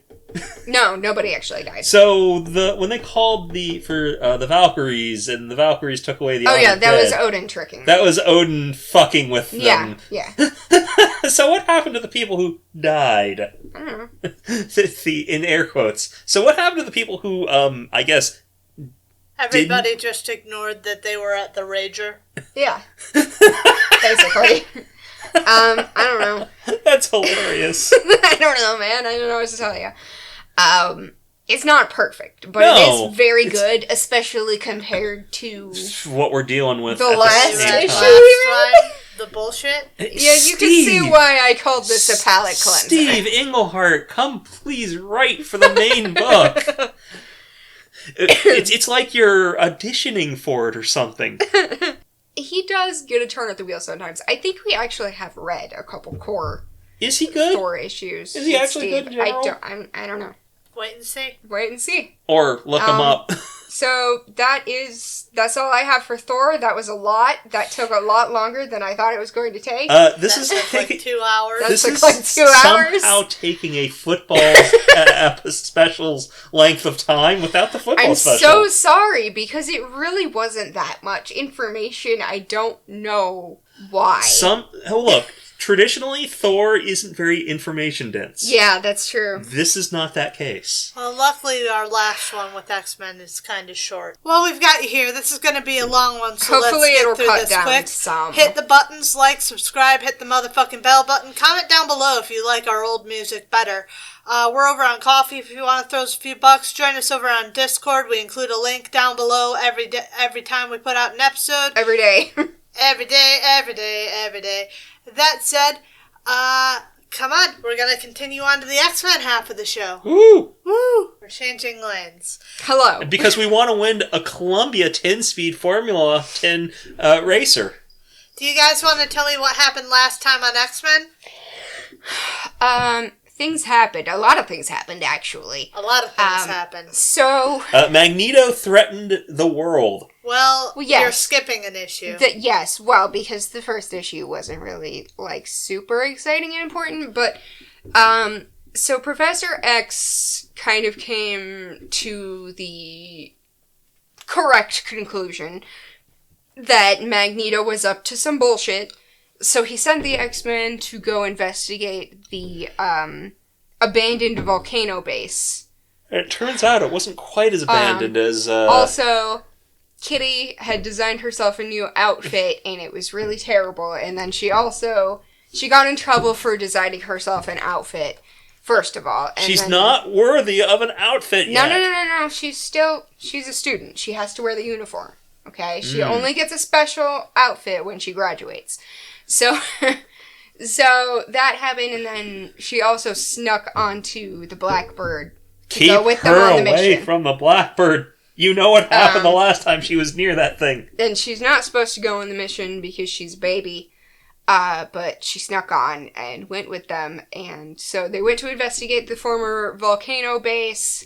They found out that there's definitely been stuff happening there. Magneto was not there. And it was a trap. It wasn't exactly a trap, but Magneto had salvaged Grok, I guess. I feel like he left Grok there just in case the X-Men came back. Maybe. He was kind of guarding the place, but I wouldn't really call that a trap so much as just a guard. Right. He was a security guard. Wow, my guy, you've been demoted to security. He was a god. How the mighty have fallen. He was a god, now he's a security guard. Yeah, we were just talking about gods. Sometimes you get demoted to security guard. So Garak was there. He did attack them, because, he kind of blames Storm for his death, except he didn't die, so... And the blame I don't know what his problem is. He's got issues. Yes, obviously. So he attacked, and Kitty had to face through lava, which she did not enjoy. No. Shockingly, she did not enjoy phasing through lava. But she was able to do it, which I thought was pretty cool. It was. So... because they separated to explore the place, so he was able to take out, Colossus and Kitty, and then also take out Storm. And then when Logan and Kurt came to find Storm, they also fought Garak, and then stuff happened, and I think they lost, actually, and then Garak decided that he was gonna throw Storm down a hole. Yep. First he had to dig the hole, but then... Well, yeah, of course. You don't just dig a hole. You don't just have a hole lying around. I don't know, I feel like Garak is the kind of person who would have a hole just in case Storm showed up. Yes, specifically for Storm. The Storm hole. Yes. He just hadn't gotten around to making the Storm hole. So... Kitty got there and was able to wake up Logan, to help her try to save Storm. They did kind of fuck with Garak's steez, but, he did still throw Storm in the hole, but not in, a good way. She wasn't centered, Yeah. And he also fell in the hole. He jumped in the hole with her, actually. Okay, well, either way, they're both in the hole. So everybody else, all the other X-Men are, standing at the top well, fuck, someone's gotta go in and find Storm. Magneto's gotta be mad that his security guard is doing this. He's probably not thrilled about it. I mean, isn't this what he's for? No, not. He's not committing suicide.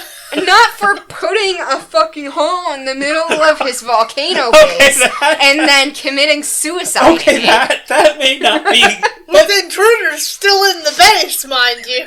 Yeah, I don't think that's what Magneto intended, actually. Well, then maybe he should have hired a better class of security guard. Maybe he should have included that in the contract. He. If you're not going to hire a quality security guard, this is what you get.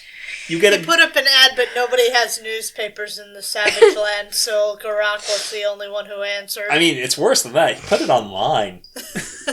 He put it on Craigslist. So Kitty ended up going into the hole because she can airwalk, which I actually didn't know. And then it just kind of came up, and I was like, okay, cool. It makes sense. It does make sense. I think it makes sense. It's interesting. Because otherwise she's going to fall through everything when she goes through anything. Yeah. Which is why I'm cool with it. I'm just saying I did not know that was a thing. I didn't either. Yeah, she did that once before in the issue with Caliban. No. I know it's come up in the podcast before. I'm just saying before it came up in the podcast. Right. My knowledge of Kitty I didn't not include know she could do that either. Yep.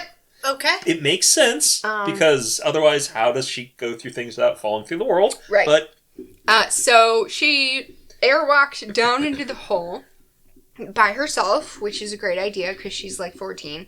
Well, no one else can go down there. True. She's 14. She's gonna think about this at a time? No, I'm just saying. Maybe don't send the 14-year-old into a dark hole by herself. Yes, throw Colossus down it. I'm sure he can definitely help. One of the things they were excited about was that she glitters. Colossus glitters. True, yeah. Yes, he does. Yeah, I'm sure a giant metal man falling on Ororo would help.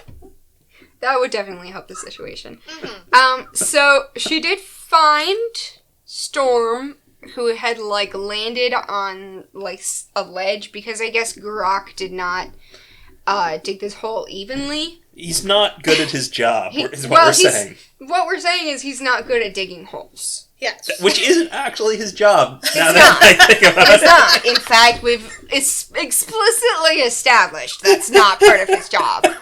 So... So she found Storm. She was alive, but she did get kind of thrown down a hole, so she wasn't, cool about it. And she was unconscious, of course. And so Kitty called up for Kurt to come down and help her. But because she yelled up to Kurt, Garak was also there, and he was able to sneak up on Kitty, but he is actually genuinely very bad at his job because he did take a swing and a miss. Even having had her face directly through him 2 other times, he still learned nothing. Took a big swing, swiped straight through her, and because he swung so hard, he just, fucking slid straight off the fucking ledge into the pit. And I don't know. It's not the first time he's fallen down a hole, so I'm not willing to say he's gone forever. Yeah, but, he's coming back. He is gone forever. So that was problem solved. And Kurt came down, and he was able to teleport himself into Ororo back to the top. Didn't it hurt? It did hurt. He did scream and pass out, but it's okay because Piotr was there to grab them and throw them out of the hole, which had to help with the whole concussion situation. But, it was better than being stuck in the hole. I mean, it was the best he could do. Yeah. Considering. Yeah. And then Kitty came out, and they all went back onto the Blackbird, and they were like, okay, so Magneto's definitely up to something. His hiring standards have gotten worse, but he's up to something. But he's definitely up to something. And believe it or not, that was the entire A plot for that issue. Yep. And then in the B plot, the actual important things happened because Scott and Lee had been kind of... mooching off of Magneto? Yeah, they accidentally wandered into Magneto's under the sea themed ocean city palace. While they were stranded. So they were there with Magneto. Magneto was being, kind of a cool, welcoming, and gracious host. Even though he knew exactly who Scott was. He did. But he didn't let Scott know that he knew Not who immediately. Scott was. Because he had to run to the other room to activate his Fuck You Scott Summers mission. And also, he was having fun with it. Like, he was probably having fun with it. Part of a game, because Scott doesn't think Magneto knows him. Basically, Scott convinced Lee to call him, like, a different name or something. Yeah. So that Magneto wouldn't recognize him. And Magneto realized he could do the funniest thing. Yeah. So... Like, he made Scott commit to a bit. He made Scott get Lee to commit to a bit. And then he made them dress in, like, weird outfits. Which was probably part of the bit. Yeah. Yeah, look. If Magneto's committed to anything, it's to the bit. Look at the man. Look at how he dresses. He wears a suit made of metal. This man has no fear of commitment. Yes. He is so committed to the bit. It is unreal. So Scott gained air quotes. Gained what Ripley has titled the fish prostitute outfit. I personally think that Lee's outfit was worse, but less memorable. More generic. If only because I don't care about Lee as a character. I'm not sure how much more she has in the story. We'll see. She's definitely not sticking around long term, as we know. I've never heard of her, so... Exactly. So, yeah, so they thought that they had fooled Magneto, but it turned out that he knew the whole time. He just had to go turn on his Fuck You Scott Summers machine. And then let them play it out for as long as it was funny. Yeah, and then he was like, just kidding, I know exactly who you are. Anyway, come watch me hold the entire world hostage. I can't see. I'll hit you with my eye beams. No, you won't. No, you won't. I turned on my machine. That says fuck you specifically. Fuck you. Well, it says fuck you specifically, but also just kind of everybody else. Actually, wait. Did it also say fuck you to him? No. It said fuck you to everybody but him. That's a really clever machine. Yeah. I mean, he's a clever guy. What can I say? He's great metallurgy skills. Yeah. So that was basically And then he threatened the world. Yeah, and then he threatened the world. And then the next issue started. And, he threatened the world literally with holograms of himself in every major presidential palace and... Yes, so he threatened every world leader, basically, by saying that he was, taking over... You are to denuclearize... All your base are belong to me. I want you to get rid of all your nukes, because if you use your nukes on somebody... You might kill mutants. You might kill some mutants, and that's, And that's what matters. That's the one thing that matters. No killing mutants. Exactly. I don't care if you kill yourself, but that's human, dirty, nasty human... No killing mutants was the other part of the thing. Yeah, no more killing mutants, be cool, and also no more nukes, because they might kill mutants, right? Yes. Which, I feel like is an important caveat to include, because, if you just say no more killing mutants, then they could, general killing? They could just do, a wide area genocide and just be like, I mean, I guess I didn't bother to check if anybody there was a mutant. I didn't know that city had 3 mutants in it. That's why we killed 5 million people. Yeah, so I don't know. I don't know what to tell you. So I think that was actually pretty good foresight on his part. Of course, the world leaders... They weren't cool with it. They weren't super keen on this idea. The Soviets sent a nuclear submarine and... It did not go well for the Soviet nuclear submarine. No. The Soviets launched some missiles, which wasn't a problem. Yeah. Oh no, missiles made of metal. Oh no. Not that. And then he also did destroy the submarine. Kind of and a city. Kind of horrifically kill the crew of the submarine. Yeah, he gave them one of the worst deaths imaginable.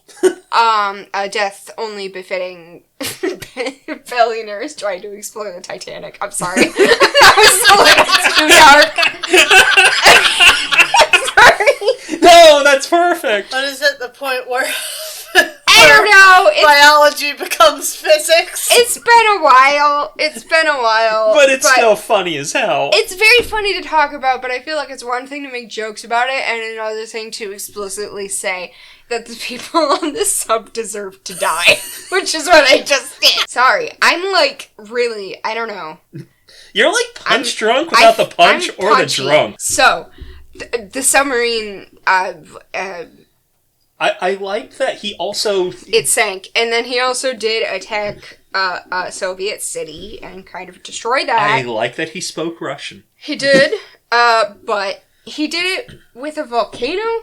Yeah. Yes. He made a volcano happen. He had a seismic machine. Okay, that's right, because he used his seismic machine to raise his new ocean base from the bottom of the sea, and we're not really clear where he got why the ocean base city or how this all happened. I'm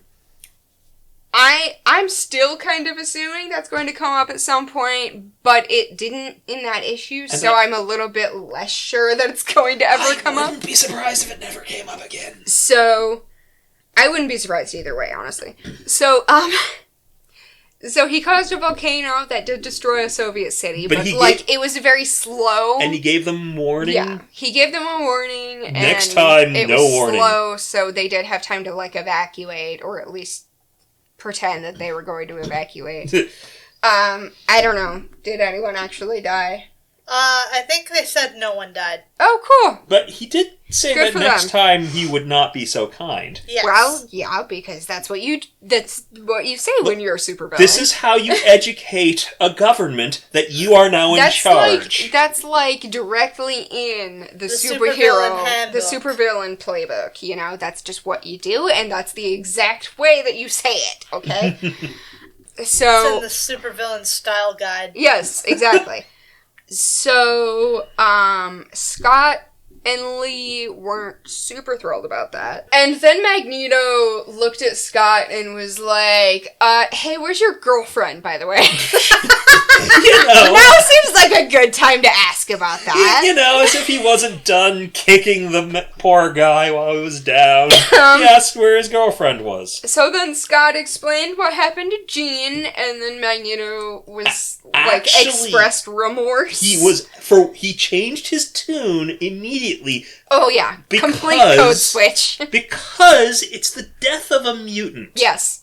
If there's one thing he's been consistent about, beyond commitment to the bit. Well, that and also, Magneto and the X-Men, it is kind of like He's never tried to kill them. False. He has tried to kill them. But it is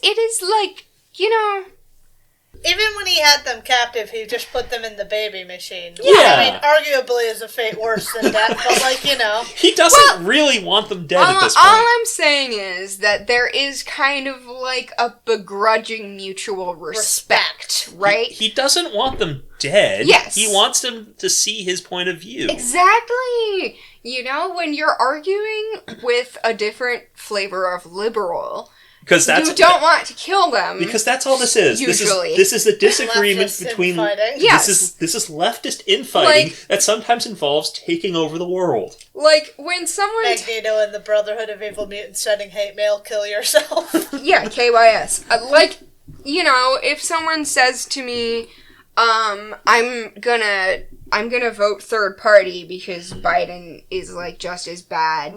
I don't... I'm not going to kill them, but... I'm gonna strongly disagree with I'm them. gonna strap them into the baby chair. I am going to strap them into the baby chair, yes, exactly. Yes, so Magneto was very upset about Jean, and he said that, and Scott was like, You don't get to be upset. You don't, and Magneto was like, Grr. What the fuck? I'm just trying to be done with this! And you... Jesus. Continue! Yes. Going! Shut up! Don't interrupt me! So Magneto was angry, and he gave a really good speech. That was very moving, and you should go read the comic. Or read our... Or listen to our last episode. Yes. And then Scott and Lee went to, like, a room that Magneto had prepared for them. Yeah, he left them a really nice room. A really nice room with, like, a balcony and, like, some kind of, jetty that goes out on the ocean. Scott go out to mope, and then Lee... No, Lee went out to mope. Oh, Lee went... Lee went out to mope because she is not a mutant. And she... Oh, they had the sex before. I'm trying to remember when they had the sex. Yeah, the sex came before the movie. Because it's important because the plane containing the X-Men... No. I'm getting there. Okay. Continue. I'm getting there. I know you are. I'm talking to John. John is the one who keeps derailing me. Okay. Lee went out to mope because she is not a mutant, and she's like... she's not exactly welcome in Magneto's future world. Well, that... But also she is, like, one of those, like, allies who's like, when you, like, talk about the way that men have hurt you, it really hurts my feelings because I'm a man. And it feels like you're personally attacking me. That's God. Lee. That's who Lee is, basically. And she was very upset about that. And then Scott went out to talk to her about it, and immediately her mood completely changed, and she was like, let's fuck! And they did. And they missed a plane crash. And they were fucking so good that they did not see the Blackbird crash into the ocean. It must have been really good. Magneto shot the Blackbird out of the sky because the X-Men I think they were actually looking for Scott. Yes. They were looking for Scott. They were looking for Scott because the professor and his friend and his friend Corbeau. and that guy and his boat. And his boat. Dr. Corbeau's boat, specifically. Dr. Corbeau. and Moira and Carol. They were all on this boat trying to triangulate, like, the area where Scott got washed overboard. That's what I wanted. So they were trying to find him, and then the X-Men were in the Blackbird. And they knew that there was an earthquake, and they knew that that this area could be related. They had, like, a general idea of the area. So, and the Blackbird just kind of happened into the right place, and because Magneto has, like, his defenses set up, it just, like, automatically shot them out of the sky, basically. Yeah. And despite the fact that Logan was not wearing his seatbelt and did give Storm another concussion. She's having a great brain trauma having a time. go of it lately. She is. They did manage a water landing that did not kill anyone. And hopefully...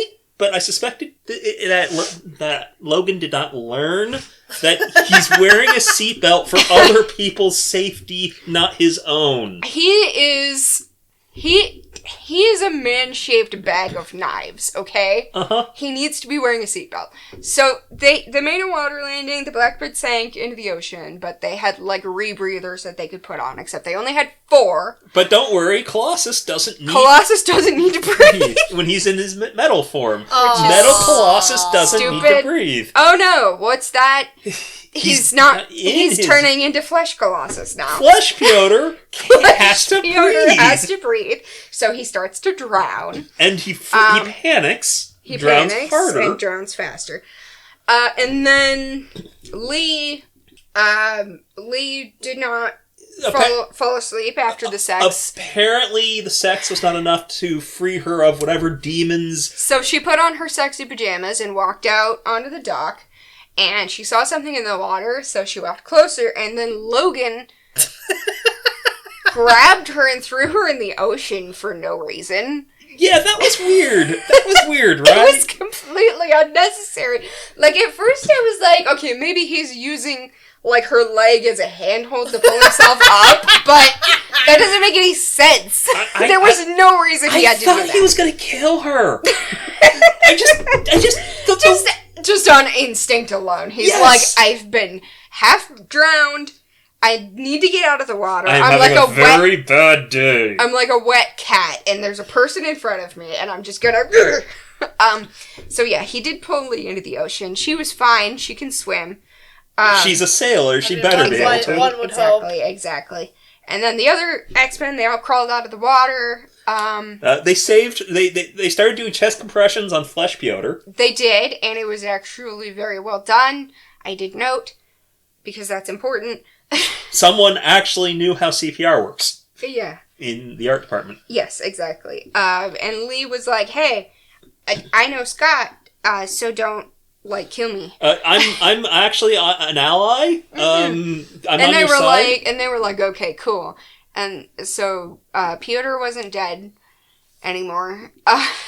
So Logan went to go scout, and he got jump scared by Scott. And then everybody was very excited because Scott was not dead. Yes, they'd been missing him for quite some time. Quite a while. I'm trying so hard to get through this, dude. But a lot happened. Okay? A lot happened. X-Men is just like that right now. Yeah. A lot happens. So, because Scott was there, I guess Storm, ceded leadership to him because he immediately started bossing everyone around. Maybe it was just instinct for him. Maybe it's just the pecking order. He's also been leader for longer, so maybe he's more confident just stepping into that role. Right. And also, she's had so much head trauma lately. She does. And she's also answered to him in the past. Well, I mean, I'm not saying this was bad. I'm just saying it's weird that it didn't come up at all. It is weird. So Scott immediately ordered everyone around, split the group by gender for some reason. Which was weird. Very weird, but okay. It worked out. He even said the gender isn't important. About this. So the guys went to go destroy Magneto's machine, because without the machine, he can't hold the world hostage, right? Yeah. Well, the girls went to go find the computer, I think. And break it.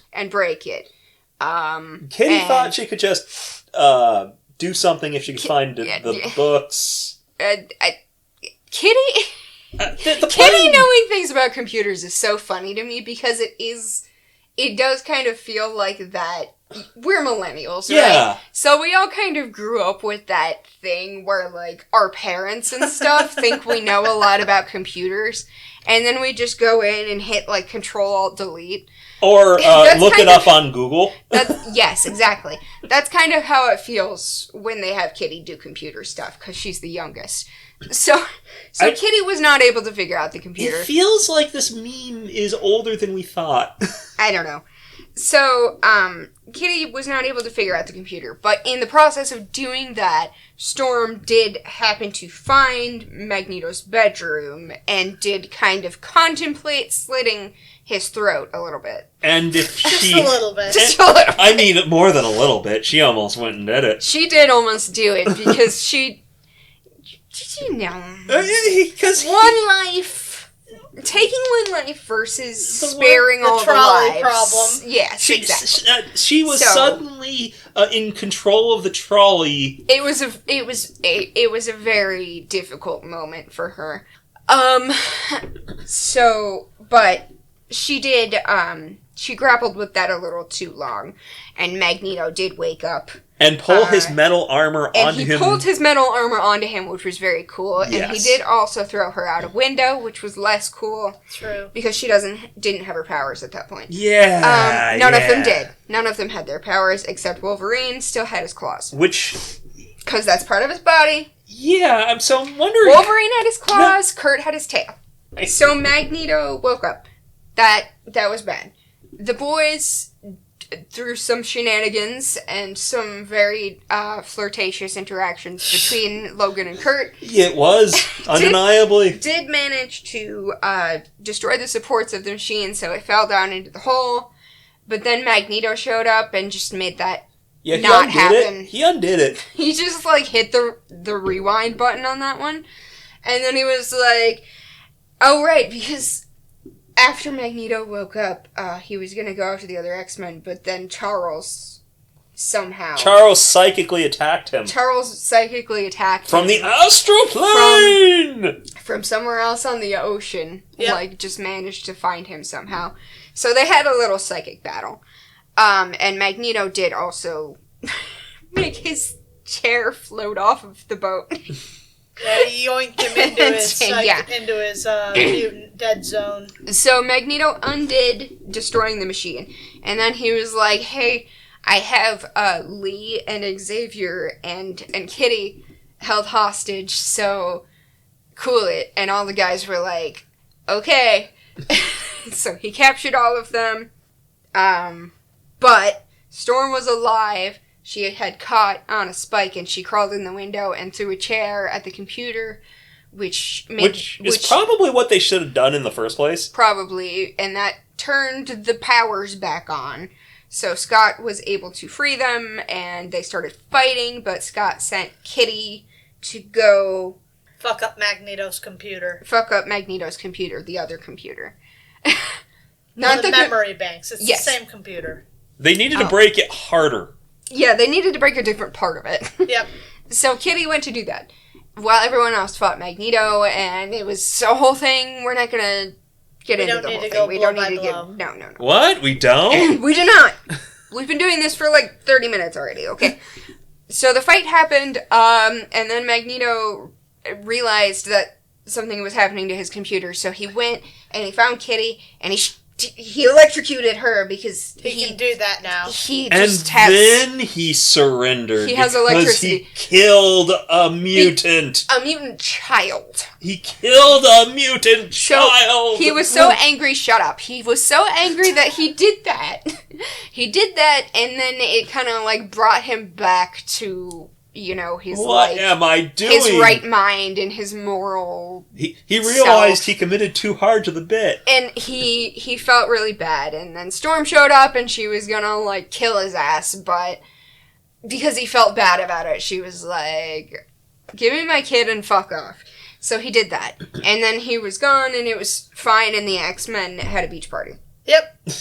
That's the best summary I've ever fucking heard from y'all. Yeah, from y'all. This Candace, was the product primarily. of one person.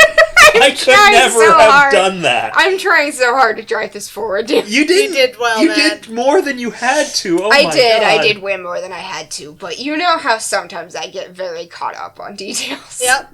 Our first issue with the X-Men is Uncanny X-Men 151 from August of 1981, written by Chris Claremont, penciled by Jim Sherman and Bob McLeod, inked by Joe Rubinstein, colored by Bonnie Wilford, lettered by Tom Orzechowski and Janice Chang, with cover art by Dave Cockrum and Joe Rubinstein. Another X-Men pool party has been interrupted, this time by a letter arriving via registered mail.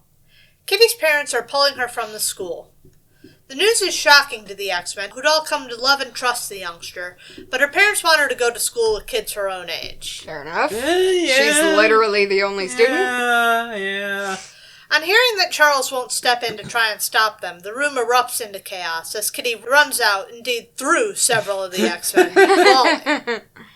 Once she's gone, Logan suggests that Charles just muck with the Pride's mind so they let her stay. God, wouldn't you just love to be a moody teenage girl who can literally storm out whenever you want? Oh, God. Nothing can stop you.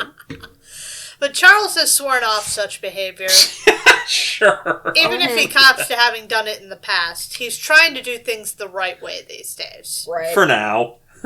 Sometime after dinner, Ororo finally pops up to check on Kitty. Who is still in her bathing suit. Yep, she might have needed some space at first, but it's been several hours, and the girl never came down to eat. Instead, she's curled up in bed, still in her swimsuit, cuddling a stuffed animal. Ororo is looking very good as always. I just need to point it out. I'm gay. I'm gay and she's hot. She's always out here with, like, the best outfits and everything. Constantly. Even when it's not even...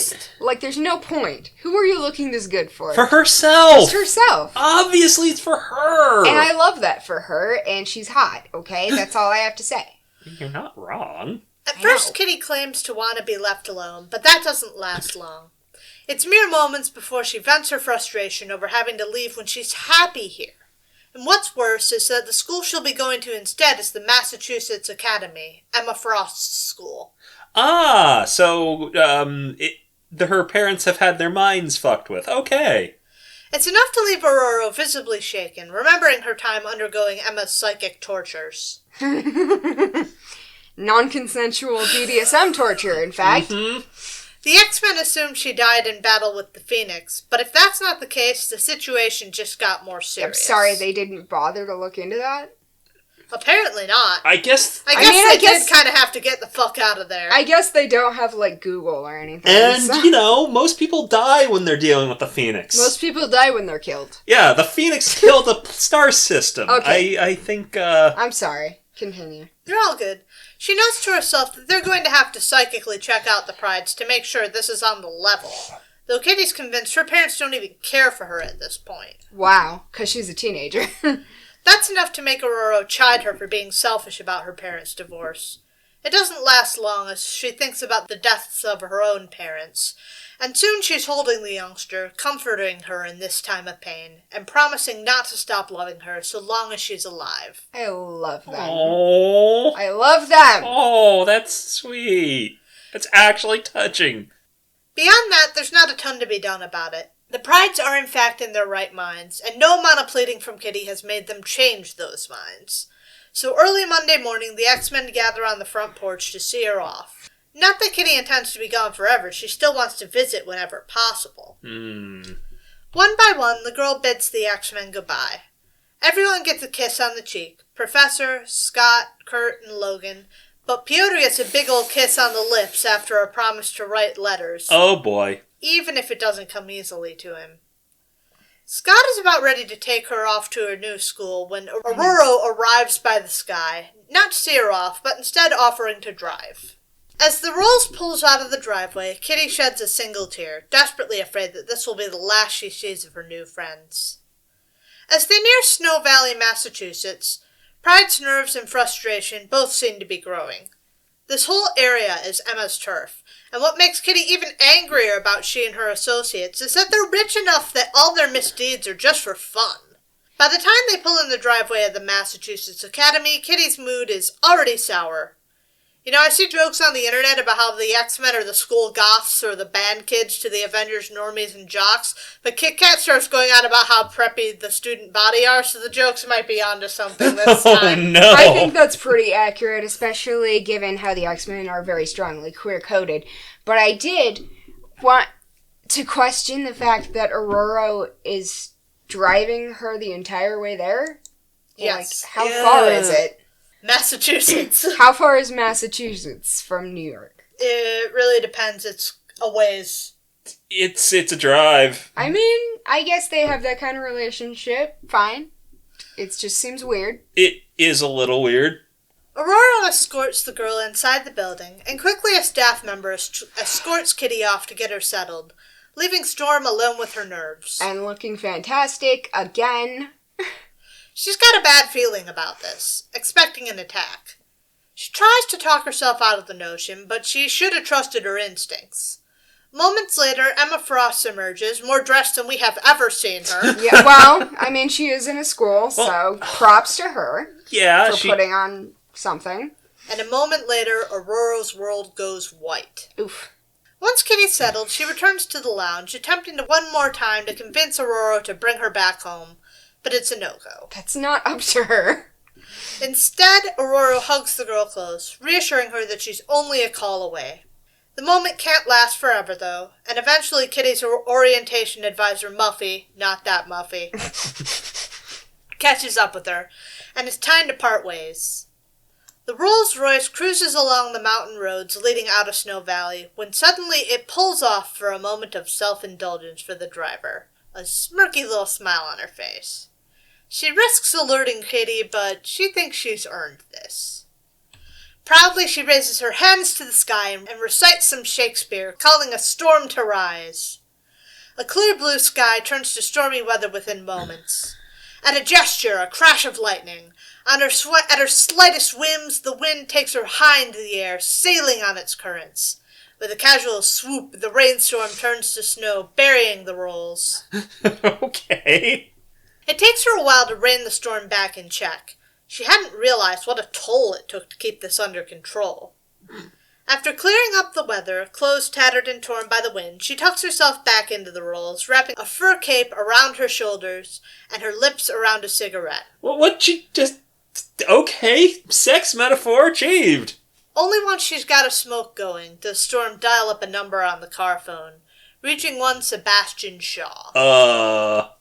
He's been reading the weather reports and has presumed, not incorrectly, that everything is going according to plan. Great. All according to Keikaku. Translator's note, Keikaku means plan. We are ancient. Bum ba dum bum bum bum. Emma takes another puff on her cigarette with a smile. You know, it really is the height of rudeness to smoke in someone else's body. Yeah. Yeah. She doesn't expect Storm to stay asleep much longer, and doesn't expect it to be particularly pleasant when she does come to. With a laugh, she tells Sebastian that once she arrives at the school, they can initiate the next stage of their plan. Fun. Exactly as Emma predicted, when Ororo awakens, it is with a scream so shrill that one of the guards posted outside her door nearly enters to check on her, only stopped by the second, who reminds him of their orders not to speak with her. Meanwhile, Ororo lays huddled up on the floor of her cell, disoriented and in pain. Oh, fuck. Oh! That's not what I thought was happening. Same. Once the initial pain begins to fade, Ororo tries to generate some lightning to shed some light on the situation. It won't come, and so she crawls over to the light switch, shocked to see Emma Frost's body facing her in the mirror. On this same night, back in Sweet Home Alabama, Westchester. Oh, God, we're hitting them all, aren't we? Kurt Wagner and Amanda Sefton are off on a date. Well, walking the grounds, mostly. You know, I'm sorry, I know we're trying to get through this, but I'm starting to see, like, the complaints people have about Chris and his thing for taboo relationships. Yes. Yeah. And how he uses that concept to mix things that are cool, like queer coding, with things that are not as cool.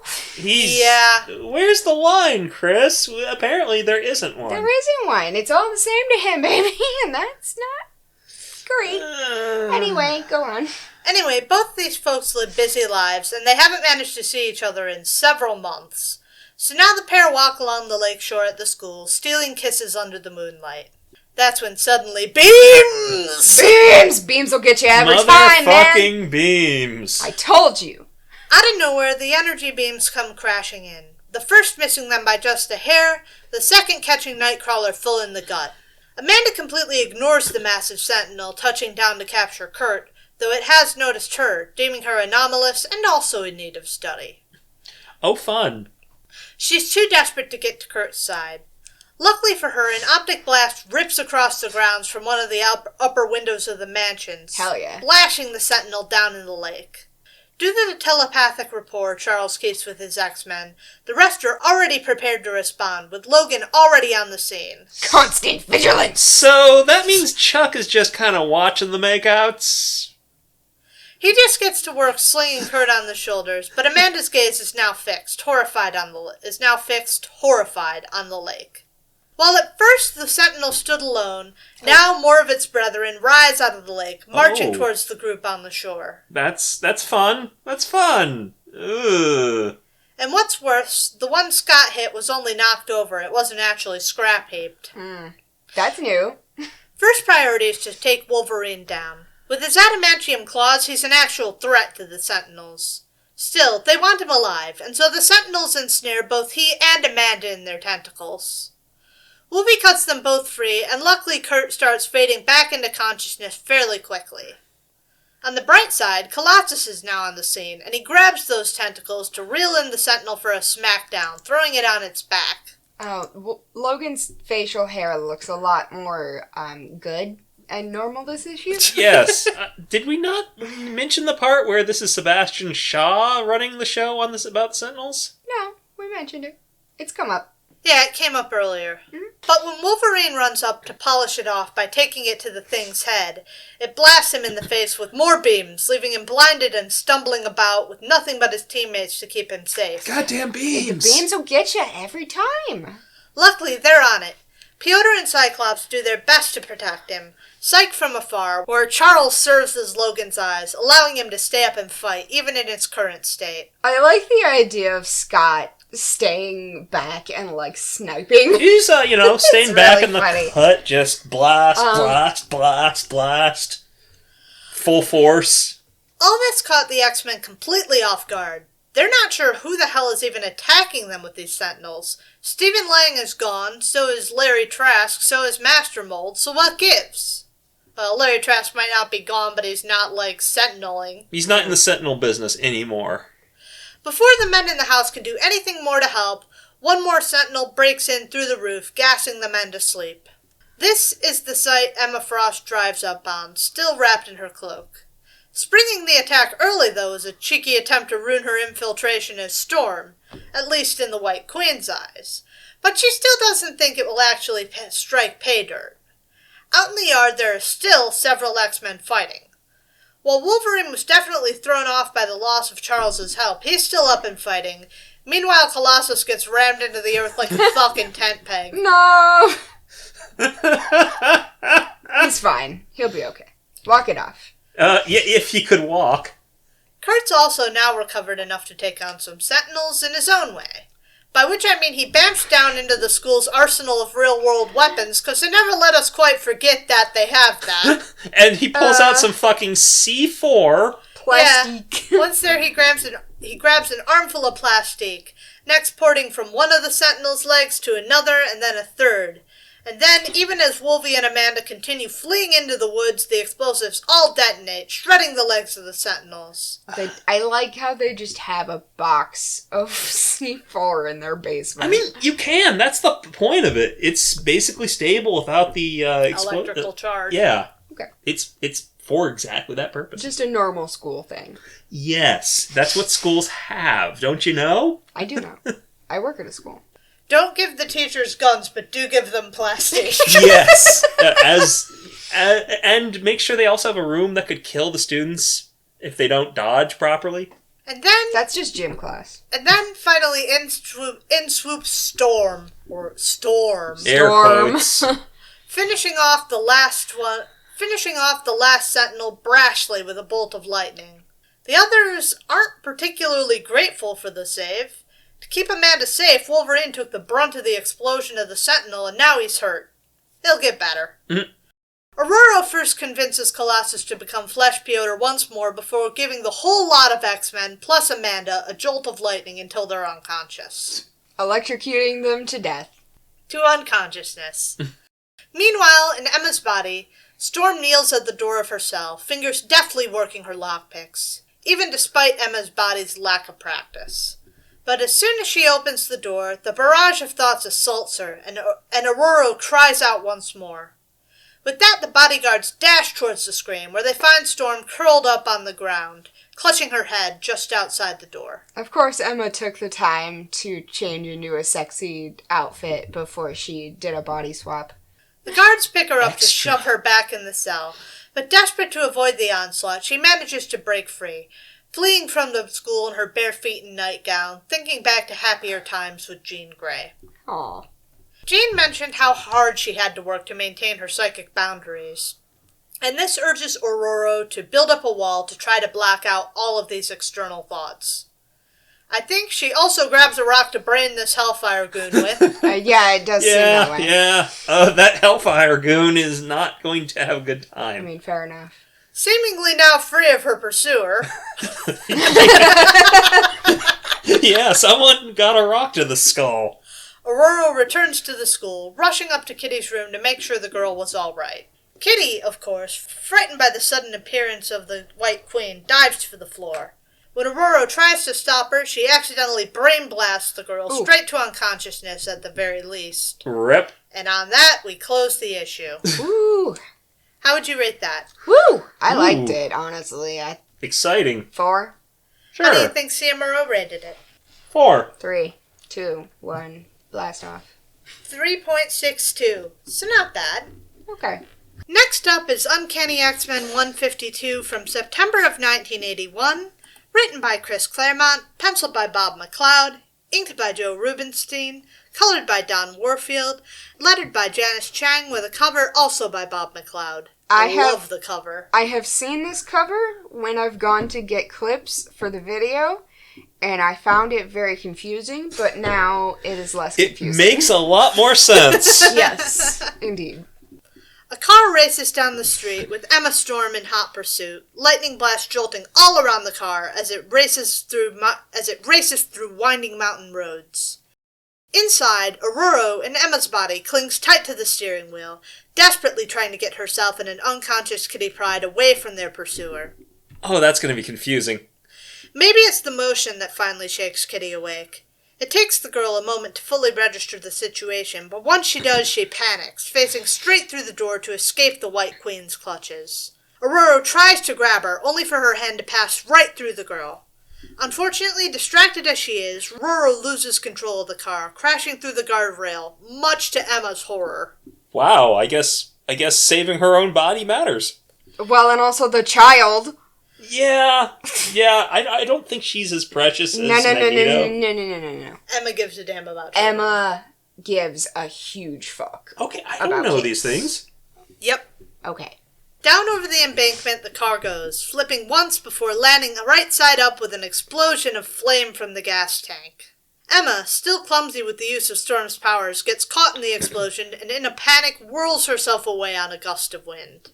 Eventually Kitty's fall comes to a halt, and the girl can safely re-solidify, still confused by Storm's reaction to the wind. Only then does she return to the car, still burning at the center of the clearing. The fire seems to worsen before Kitty's eyes, and that's when they fall on an unmoving figure at the edge of the clearing. Emma Frost. Kitty's deeply conflicted over the decision to go save the woman, given how risky an action it would seem to be. When Emma touches down at the mansion to talk with Shaw, she's in a foul mood, having lost both her body and the girl. On doubling back to search for the missing mutants, she's found no sign of either, so now she's stuck in this body. That's when Shaw reminds her of the gadget she used to Freaky Friday herself in Ororo. If she was all that bothered about her new body, she could always swap it with one that suits her better. Ooh. Ugh. Of course, Sebastian finds her current body most comely, and the pair kiss. Oh boy. Because she's a good girl, Kitty does rescue the unconscious White Queen, dragging her to safety in a nearby culvert before binding her hands behind her. Not that Emma would need her hands if she wanted to hurt Kitty. Of course. Yeah.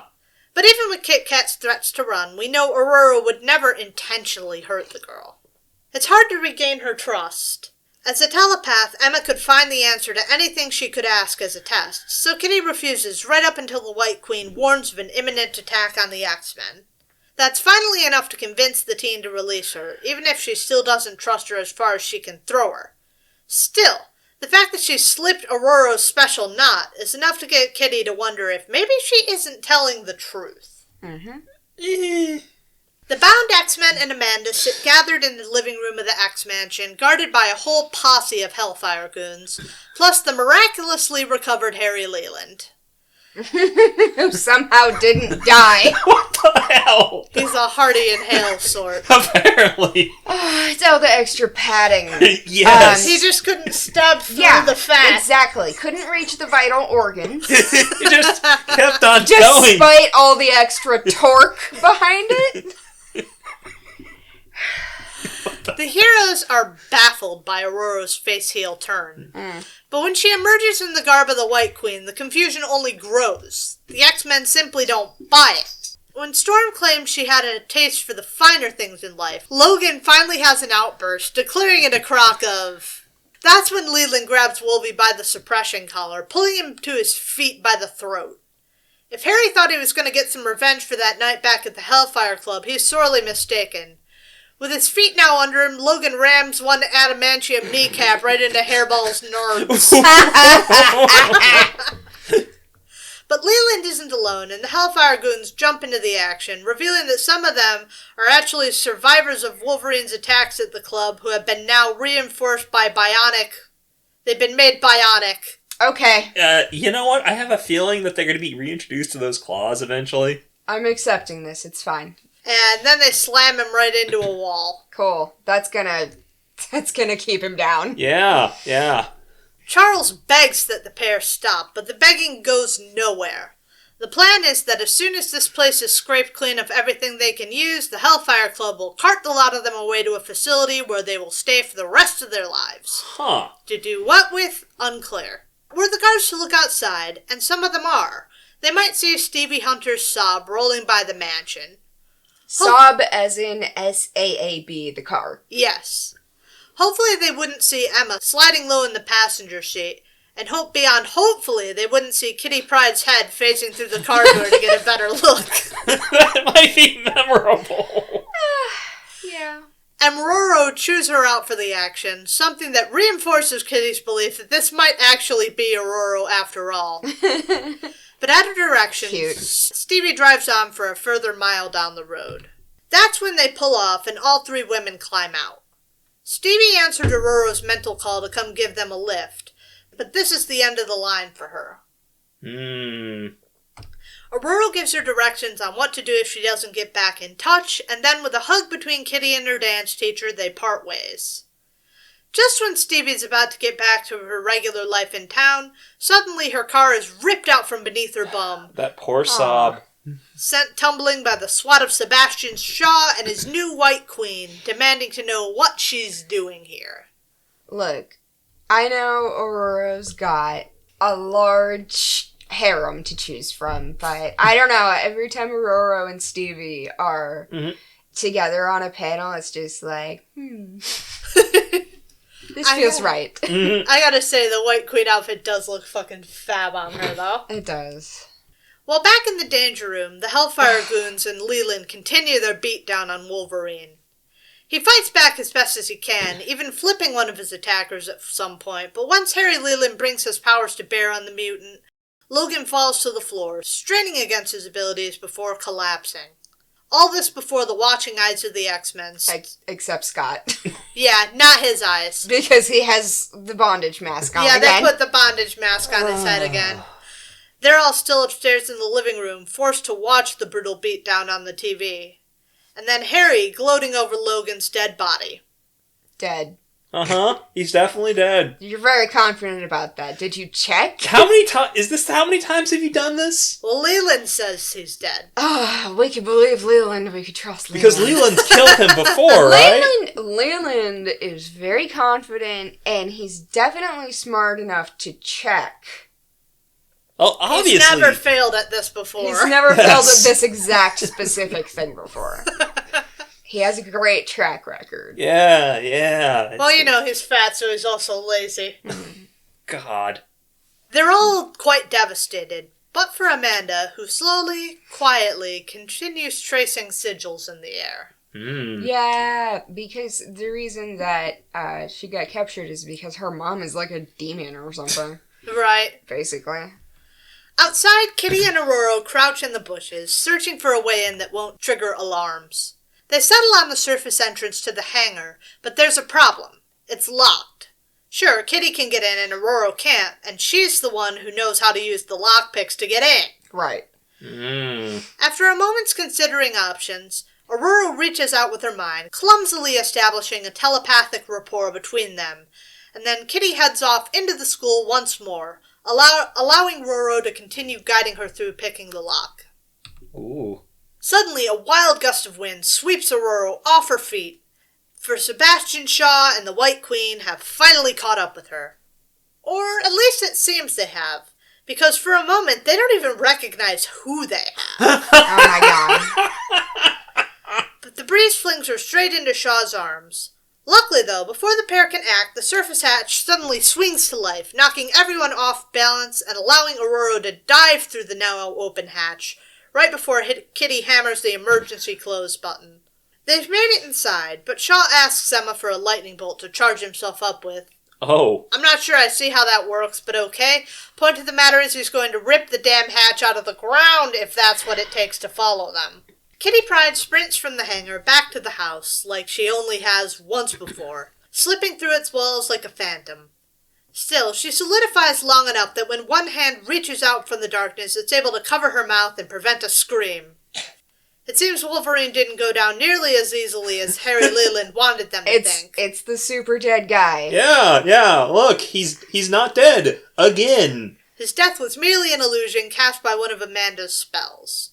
But they've got to move fast. The club is just about ready to ship the X-Men out. Tales of his death were greatly exaggerated. It keeps happening.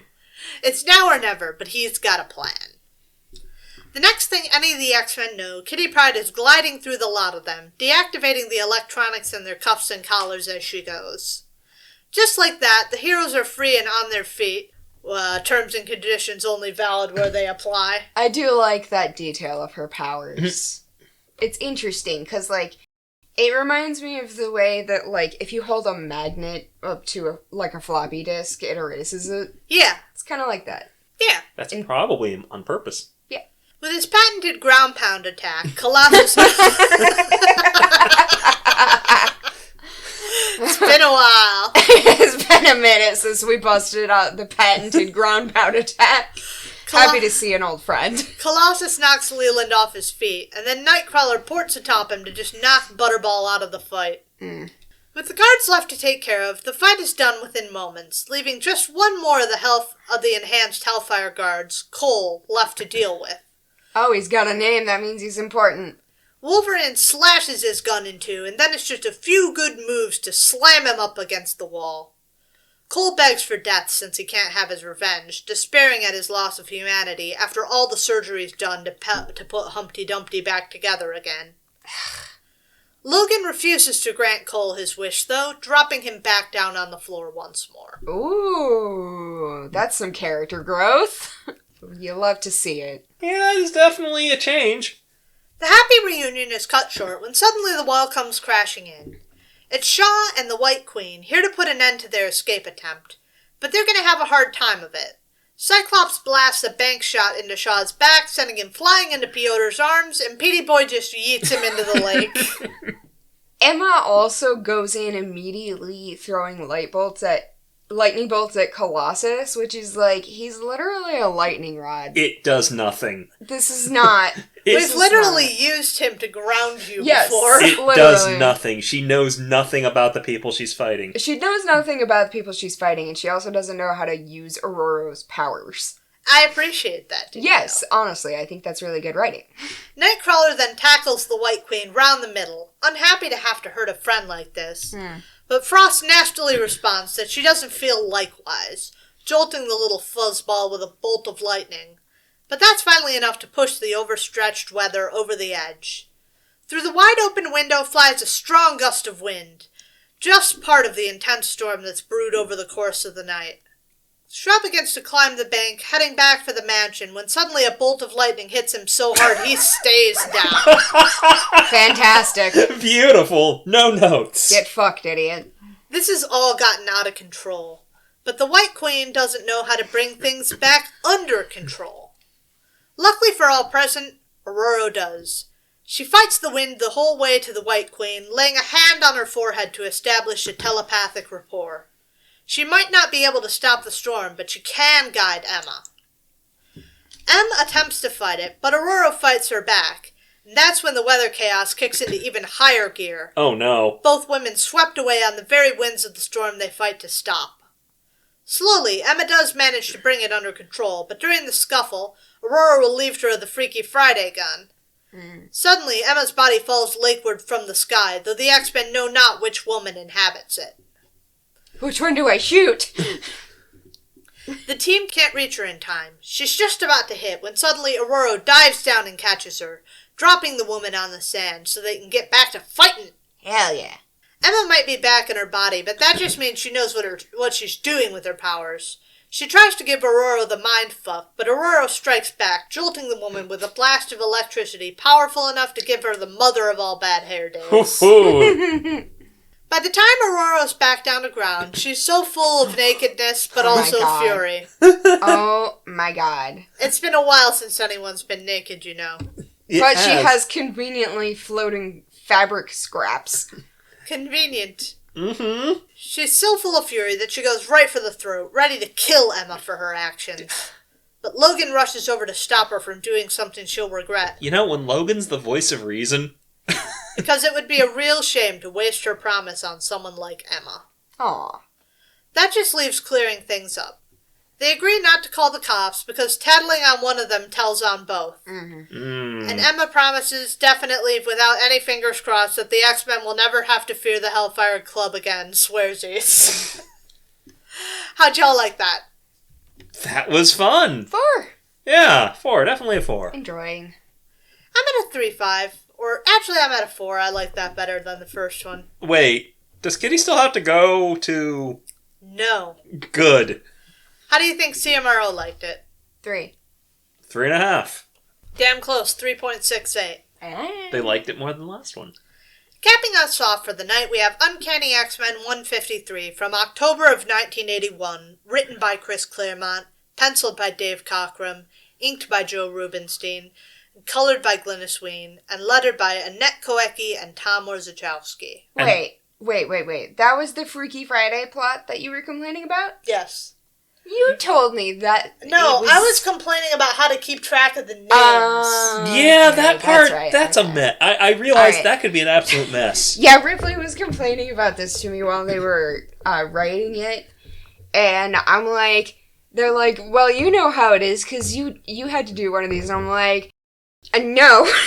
No, What I actually had was a face-off that Stan then forgot what he had written and turned into a Freaky Friday. That's worse. I'm going with Face Off turned in Freaky Friday, worse than just starting with a Freaky Friday. Was worse, but this was a much better body swap. Yeah. No, thing. I was complaining about trying to keep track of the names. And But, I didn't get confused at any point, so I think you nailed it. need to point out that we're now referencing Python here. Not for now, something completely different. Oh, Monty yeah, Monty Python. Python. I thought you were talking about the programming. I did too, actually, for a second. What kind of nerd? Oh my I don't know. You're a computer nerd, and Yeah, Kitty's but- on the cover, and we were talking about how she does all the computer Yes, but stuff. but she's referencing Monty Python. Yeah. The X-Men are hard at work cleaning up the mess from their fight with the Hellfire Club. Woof. The living room They're is always cleaning up. They are. What is the repair bill like around here? Probably not that bad because Chuck just has all the X-Men do it for him. You're right. But the materials are probably like bulk discount at this point. Yeah. The living room's a complete disaster, and they've been at this all day, shoring up the house and carting away all the debris. Hey, what do you think Cyclops is doing with the I-beams? Cutting. I think he's breaking a beam. Yeah. Oh, he's breaking it down for transport, isn't he? Yes. Exactly. Because at first I thought he was welding, and that made no sense. He's done that before. He has done that before. He How? shouldn't be He able to do shouldn't. that. He Yes. shouldn't be able to do that, but he has. And these look like wooden beams, so... They don't think they're going to be done until tomorrow either. Piotr hauls a huge bundle of debris off towards the lake, giving the professor the ETA along the way. Wait, did they just dump things in the lake? No, they're just No. setting it down over there. No, that's Oh. just like the collection. Oh, thank area. God. Back by the pool, Carol tends to Storm's wounds, the woman the victim of her own ferocious beatdown. And since Emma couldn't fight back nearly as hard, she got away scot-free apart from the choke-a-bitch marks. Mm. Out on the lawn again, Kurt has grim news for the professor. After the damage between the fight with the Sentinels and the brawl with the Hellfire Club, the mansion is a complete mess. The Danger Room is destroyed again. They just finished fixing it. It just painted it. The computer is a loss, and a whole wing of the house has been torn up. they don't have the resources to fix all of this again so soon. Woof. Mm-hmm. The glum mood is intruded on when Kitty sticks her head through the roof. It's bedtime for Ilyana. Aw. Oh. Glad the Hellfire Club spared a goon to play babysitter or something while they took over the house. Meh. The youngster needs to be tucked in, and while Kitty's willing to do it, she is Piotr's sister. I like that she has a Fozzie bear. She does have a Fozzie bear. It's a good thing he came up, because the youngster is frightened, upset by the intrusion of the Hellfire Club, and afraid that it might happen again. Kitty, do you speak Russian? The professor telepathically taught them all Russian. Ah. Yeah. So Kitty's going to tell her a bedtime story to help That must Ilyana be really drift off to convenient, sleep. actually. Yeah. Right? I wonder what kind of accent that gives them. Great question. Once upon a time, there were two beloved Robin Hood types, Pirate Kitty and Colossus. Aw. We encounter them mid-escape from the rich folks who'd come to hate them for their exploits. And whenever they find themselves in a pinch, Colossus turns to steel to buy them an inch, or two, maybe 3. Later in the day, having made their escapes, Pirate Kitty and Colossus come upon some hubbub at the docks. Some thugs hassle the group of unwary tourists, and so Kitty and Colossus creep nearer to get a better look at the situation. What they see are a young man with a turban pulled low over his eyes and a wizard riding a flying carpet, being stuck up for their gold. The wizard tries to warn them off, but only gets decked while his friends move to restrain the man in the turban. They pull it back off of his head only to reveal his eyes, spouting beams into the sky. Beams! Beams. The thugs are just about ready to cut his throat when in step Pirate Kitty and Colossus to save the day, driving the hoods off. Oh my god, they really are called Pirate Kitty and Yes, Colossus. yes. I didn't register. That didn't Well, register. it's a child's bedtime story. And it's adorable, and I love it. I'm having a great time. Please continue. The heroes help the wizard straighten himself out, and he introduces himself as Xavier, and the young man as his prince, Cyclops. The two are on a quest. Sometime back to save the realm, Xavier's apprentice, Princess Jean, allied herself with primal universal forces, quote, to save the day. As you do. It worked, but in the process, the dark side of her soul took over. As Xavier explains this, the Dark Phoenix soars by overhead, ready to put an end to their quest right here and now. Rip. The pair were here seeking a boat, and now the Dark Phoenix fires down the harbor in a straight line, sinking ship after ship after ship. That's going to be bad for Pirate Kitty and Colossus. Yeah, it's Because gonna they're be. pirates. How can you be a pirate if there are no boats? Yeah. There will be none left to bear them on their journey, if they survive as far as to make it. For the Dark Phoenix lines up to take another go at them. She fires off another star bolt, only for Colossus to dive in front of it, saving Prince Cyclops from its fury. She readies to melt the metal man down to slag when Xavier pulls from within his robes a magic orb. Gazing into it is enough to make the Dark Phoenix flee in horror, streaking off into the sky, crying, "How she'll get you next time, Gadget!" And her little dog, too. With the day saved for now, Xavier shows the Jean globe in his hand, bearing the untarnished soul of Jean within. If they can just use it on Dark Phoenix, they may be able to return her to the woman she once was. Problem being, how will they catch up with her again, given that all the ships at port now lay at the bottom of the harbor? Pirate Kitty gestures at the empty dock slip once, twice, and then finally she whistles shrilly. Finally, up from the water peeks the black head of Lockheed the Dragon. Wait. Not Lockheed yet. Not but the actual one. But It's the Blackbird. Lockheed, after their most recent adventures, doesn't really want to take Kitty out to sea again. Not after last time when he was nearly barbecued inside of his cave. ooh, Aw, poor baby. But eventually the great beast does concede. Meanwhile, outside the door, Kitty's story is slowly attracting listeners. As they travel through the night, when dawn comes, Lockheed sets down on a seemingly deserted island, well in need of food and rest. And so the entire party splits up to explore or rest, as the case may be. Kitty dozes off for a nap when suddenly something poofs onto her stomach. She sits up with a start, looking at the fuzzy little blue guy sitting on her stomach. Looking him dead in the face, before he immediately starts flirting with her. Aw. Pirate Kitty finds this utterly ridiculous and Fuzzy Wuzzy bamfs away. Oh my god. God. Out in the hallway, the crowd grows to include Ororo and Carol, both having themselves a little laugh at an embarrassed Kurt's expense. In another noxious poof of brimstone, the little guy bamps back onto a nearby rock, followed by a whole posse of identical little guys. Oh my god. All girl crazy for Pirate Kitty. Oh my god. Before the first bamf knocks them all away with a stick, asking for maybe little kissy for reward. Oh my god. This is wonderful. Meanwhile, Colossus continues his stroll along the beach, when suddenly he spots a black crystal bottle bobbing in the surf. Curious as to whether the opaque bottle holds a message, he wastes no time opening the bottle, only to be shocked when from within is released a spirit, that of the Wind Rider, offering him a boon for his freeing her from the prison in which the Evil One imprisoned her. That catches Piotr's ear, and he asks to hear more. The Wind Rider indulges him, answering that she was once dear friends with the one who locked her in that bottle, the one called the Dark Phoenix.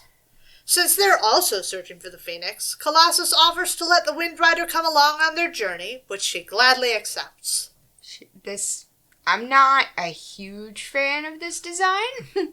No. On the Wind Rider. It reminds me of that one we were talking about. Yes, it does. It's a little too busy, I think. Yeah.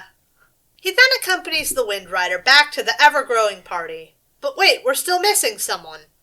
In a whirling dervish of debris, another little hairy guy. It's the fucking Derogatory. Tasmanian devil. They've turned Wolverine into Taz. And he says, I'm mean! Yep, he arrives chomping a cigar and clutching a six-pack of Coors in his claws, declaring that he's mean. And he's so hairy. He then eats a beer can whole, spitting out the drained can a moment later, much to the amusement of the hallway crew, which has now grown to include Scott and Professor Xavier. Oh my god, how fucking loud is Kitty talking right now? But now that Mr. Mean has had his beer, he can get down to business. He's mad that Prince Cyclops stole Jean from him, and now he wants to fight about it. He then knocks Pirate Kitty out of the way, much to the ire of Colossus, who picks up the little hairball to snarl up in his face. It's about to go to blows when Lockheed sticks his snout. Sorry, I just noticed he has a little cowboy hat on. He does. Sorry. Anyway. Yeah, I like this note in the upstairs. It's like, Kitty may have pegged me, but she skewered you. Got him. It's about to go to blows when Lockheed sticks his snout right up to the Fiend, ready for a morsel. Dessert. With the threat of eating on the table, Fuzzball behaves himself, and the crew are able to get back underway. Eventually, all journeys must end, and so our intrepid heroes reach the end of Dark Phoenix's trail, coming face to face with the cosmic Firebird herself. At first disguising herself with the sun at her back, she streaks towards the dragon. After a moment to savor their fear, she blasts out at them with another starbolt, deflected over only by Xavier's mystic shields. Xavier and the Wind Rider move on the attack to try and stop Dark Phoenix, where the rest of the friends are still stuck on Lockheed. Pirate Kitty barks for Lockheed to move into the fight, but when the cowardly dragon refuses, Logan stabs it right in the shank, causing the dragon to buff all of them. Oh my god, and also spit fire. And leaving the adventurers falling through the sky. Luckily, with the Wind Rider's magic, she grants them all wings of various sorts. Oh my god.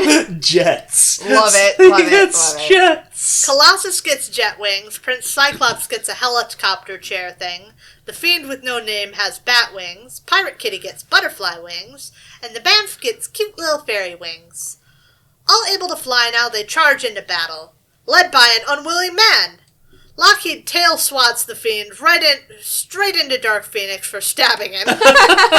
Fair. Allowing him to restrain the Phoenix, while Xavier uses the Gene Soul to make the Soul fight the Phoenix. Uh-huh. They do that for a while, and then finally Jean's soul wins, releasing the innocent Lady Jean down into the arms of her beloved, now free from the curse that left him a danger to the world. The lovers were then married, and everyone lived happily ever after. The end. At some point in the story, Ilyana drifted off to sleep, but as she wasn't the only one waiting At some point in the story, Ilyana drifted off to sleep, but she wasn't the only one listening, so Kitty is surprised to see the crowd waiting outside the door. But they all love the story, especially Scott, who gives her a kiss on the forehead for giving him a happy ending. Aww. The end. For real this time here. How did you like that? That was cute. 5. It was utterly delightful. I suspect there are people who loathe this story. Yeah, But probably. I don't love it, but I don't loathe it. I adore it. I think it's wonderful. I'm giving it a I think 4.5. I'm at a 3.5. I think it's a cute little slice of life story. It's exactly what you promised that X-Men under Chris Claremont would be. could be. It's fun. It's and what it you've also, said it could be over the years. And it also illustrates kind of the way that, like, Kitty thinks about her friends, right? Yeah. I like that. Alright, what do you think Samuro thought? This is probably like a straight 3. I feel like people either love it or hate it. I think 3. 3.54, not bad. Okay. We didn't do as bad as I thought, but oh my god, we are going long again. So I'm let's so wrap sorry. this up. I'm Wait, sorry. That's It's not my your fault this it's time. my fault. It's you did this I this did time. this. Anyway, let's wrap this up quick. We're going to be back at you next time, and we look forward to talking to you then. Bye! Bye.